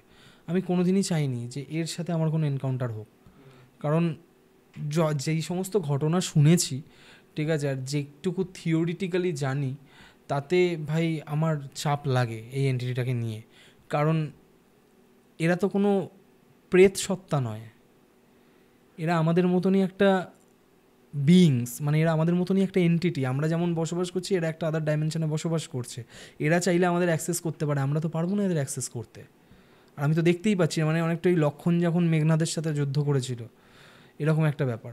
আর সব থেকে বড়ো কথা, এসব তো অনেক পরের কথা। আমি একটা জিনিস ভাবি, দেখো মানুষের সাথে মানুষের পছন্দ অপছন্দ শত্রুতা সব কিছু থাকতে পারে, কিন্তু আমি এমন একটা জিনিস করব যেটা একটা মানুষের লাইফকে পুরোপুরি শেষ করে দেবে। এতটা মানসিকতার নিচে কোনো মানুষের কি করে আসতে পারে? আজকালকার দিনে তো আমরা শুনেই থাকছি এরকম হয়। মানে আমিও না ভাবতাম, জানো তো, মানে আমি অনেক গেস্টকে জিজ্ঞেস করেছি যে আচ্ছা তোমরা যে ঘটনাটা বলছো সবটাই কি পুরোপুরি ঘটেছে, মানে এরকম কি সত্যি হয়েছে? আমি ক্রস কোয়েশ্চেন সিলেক্টিভ কিছু গেস্টকে করেছি। বলছে ভাই আমার জায়গায় তুমি না থাকলে বুঝতে পারবে না, যেই যখন তুমি আমার জায়গায় আসবে তুমি বুঝতে পারবে, তোমরা তো আরও ভালো বুঝবে, তোমরা এই ফিল্ডে রয়েছো। হ্যাঁ আমরা এই ফিল্ডে কাজ করছি ঠিকই। দেখো আজকে হয়তো অনেকে আসবে আমার উল্টো দিকের চেয়ারে বসে অনেক কিছু বলবে, ঠিক আছে, হাতে একটা মিটার নেবে নিয়ে অনেক কিছু বলবে। ভাই আজকে আমি এই কথাটা বলতে বাধ্য হচ্ছি, ঠিক আছে, এই হয় না ওই হয় না। কতটুকু জানো ভাই তোমরা? আমিও তো জানতাম না, জানতাম আমি সব কিছু জানি, স্পিরিচুয়াল ওয়ার্ল্ড নিয়ে আমার অগাধ জ্ঞান রয়েছে, কিন্তু আমার পেছনে যখন বাঁশটা এলো তখন আমার পালানোর জায়গাটা ছিল কি? কিচ্ছু ছিল না। তো আমি এটুকুই বলবো, মানা না মানা, বিশ্বাস অবিশ্বাস, ভাই নিজের উপর বাট অপমান কাউকে করো না। তোমার একটা ছোট্ট অপমান, তোমার একটা ছোট্ট তাচ্ছিল্য, তোমার একটা ছোট্ট ডিনায়াল তোমার লাইফে কী নিয়ে আসবে তুমি আন্দাজ করতে পারছো না। আমি ভুক্তভোগী। মাঝখানে হয়তো তুমি এই যে আমি ওকেই বলেছিলাম যে ভাই আমার এই ভূত নিয়ে কাজ করতে এখন আর ভাল লাগে না। অনেস্টলি আমি বলছি, মাঝখানে আমার এরকমও হয়েছিল, ঠিক আছে, কিন্তু আমি জানি আমাকে হরর পডকাস্টই করতে হবে আমার অডিয়েন্সের সাথে নিজেকে রেলেভেন্ট রাখতে হলে, ঠিক আছে, মানুষের জীবনের ঘটনার কোথাও না কোথাও হয়তো এটাই ঈশ্বরের ইচ্ছা। কারণ আজকে যে প্ল্যাটফর্মটা আমি তৈরি করেছি, আমার এখন মনে হয় যে এই প্ল্যাটফর্মটা আমার একার প্ল্যাটফর্ম নয়। আজকে এই প্ল্যাটফর্মটা এমন একটা প্ল্যাটফর্ম যেখানে মানুষ নিজের লাইফের দুঃখের ঘটনাগুলো শেয়ার করতে আসে, নিজের লাইফের সাফারিংয়ের জার্নিগুলো শেয়ার করতে আসে, নিজের লাইফের যুদ্ধগুলো শেয়ার করতে আসে। আজকে সেই কারণেই রিগ্রেট করি মাঝে মধ্যে যে না হয়তো আমি ভুলই করেছিলাম যখন আমি এই কথাটা বলেছিলাম যে আমি ভৌতিক ঘটনা শেয়ার করব না। তো ওটাই ভাবি যে ঘটনাটা আমার দিদির সাথে ঘটলো, অনেক মানুষ তো আছে এরকম যারা ডিনায়াল মোডেই থেকে যায়। আলটিমেট কী হয় দেখো, এরম তো না যে প্রথমেই আমি আমার দিদিকে তান্ত্রিক পূজারি এদের কাছে নিয়ে গেছি, আমি তো ডাক্তারের কাছেই নিয়ে গেছি, দুজন ভালো ভালো ডাক্তারের কাছে নিয়ে গেছি, দুজনের একই রেসপন্স ছিল যে ওর তো মেডিকেলি কোনো প্রবলেম নেই। আমার আজকের পডকাস্টে সেমনি কোনো কথা বলার জায়গা নেই, কারণ আমি যেটা বললাম যে যেটা হয়েছে আমি সম্পূর্ণটাই প্রায় জানি। আজকে এক্সট্রা ওই শেষের টুকু সেটাও জানতাম। যদি আমি তোমাকে বলেছিলাম লাস্টবার যখন এসেছিলাম যে ভাই এরকম দেখেছি যে এই ঘটনাটা যদি আমি বলি আমি কি বলবো আমি বুঝতে পারছি না, আমার ভয় লাগছে। আজকেও লিটারালি তুমি ভাবো না যখন আমি বাড়ি থেকে বেরোলাম ওরকম একটা অ্যাক্সিডেন্ট হলো, ঠিক আছে, মানে আমি না ভাবি যে এখনও কি আছে এখানে কেউ, এখনও কি কেউ আছে। এটাই মানে রিসেন্টলি আমি অনেক কিছুর সাথে না রিলেট করতে পারছিলাম যে অনেক শ্যুট পরপর ক্যান্সেল হয়ে যেত জানো তো, যেগুলো এই মুহূর্তে হচ্ছে না, কারণ দুর্গাপুজো থেকে শুরু করে আপনি জগদ্ধাত্রী পুজো অবধি এমনি আমি ক্যান্সেল রেখেছিলাম, কিন্তু ওই ফেজটাতে না পরপর সব শ্যুটগুলো ক্যান্সেল হয়ে যাচ্ছিল। আর আমি যেটাই করছি কোনো কিছুই ওয়ার্ক করছিল না, কোনো কিছুই ওয়ার্ক করছিল না। আমি জানি না আপকামিং টাইম কি আসতে চলেছে, কারণ ওই দিন রাত্রিবেলায় আমি কিচ্ছু না, আমি জাস্ট একবার ফিল করলাম যে আমি বসে কাজ করছি, ধূপ ধূপ ধূপ এই তিনখানা আওয়াজ হলো, যেন আমার পেছন থেকেও দৌড়ে গেল। মায়ের দরজা বন্ধ, আমার ওয়াইফের দরজাও বন্ধ ঘরের, ওদের আসার কারোর চান্স নেই। আমি একটাই কথা বললাম যে দেখো আমি তোমার কোনো ক্ষতি করতে চাইনি, আমি কোনো কিছুতে বাধাও হতে চাইনি। আমার নিজের দিদি সে বিপদে রয়েছে, আমি তাকে হেল্প করতে চেয়েছি। এটা যদি আমার ভুল হয়ে থাকে তাহলে তুমি তোমার প্রতিশোধ যেমনভাবে নেওয়ার নেবে, কিন্তু যদি আমি ঠিক হয়ে থাকি তাহলে তুমি অ্যাটলিস্ট আমার পরিবারটাকে ছেড়ে দাও। আর একটা কথা যেটা তো আমি বলতে ভুলে গেছিলাম, আমার দিদির ছেলে একটা কথা বলেছিল, দেখো একদম এপিসোডের শুরুতে মনে করে দেখো যে লাস্ট দিন এসে ওরা কিছু একটা কথা বলেছিল। দিদির ছেলে এসে একটা কথা বলেছিল যে অরিত্র মামা, আমার মা ভূতের সাথে কথা বলে। দেওয়ালের দিকে তাকিয়ে তাকিয়ে মা ভূতের সাথে কথা বলে, ওর জন্য আমার মাকে এখন আর ভাল লাগে না, মা তো ভূত হয়ে গেছে। এইটা আমার খুব স্টান্ট করেছিল, যে তার মানে ওর চোখে অনেক কিছু পড়েছে।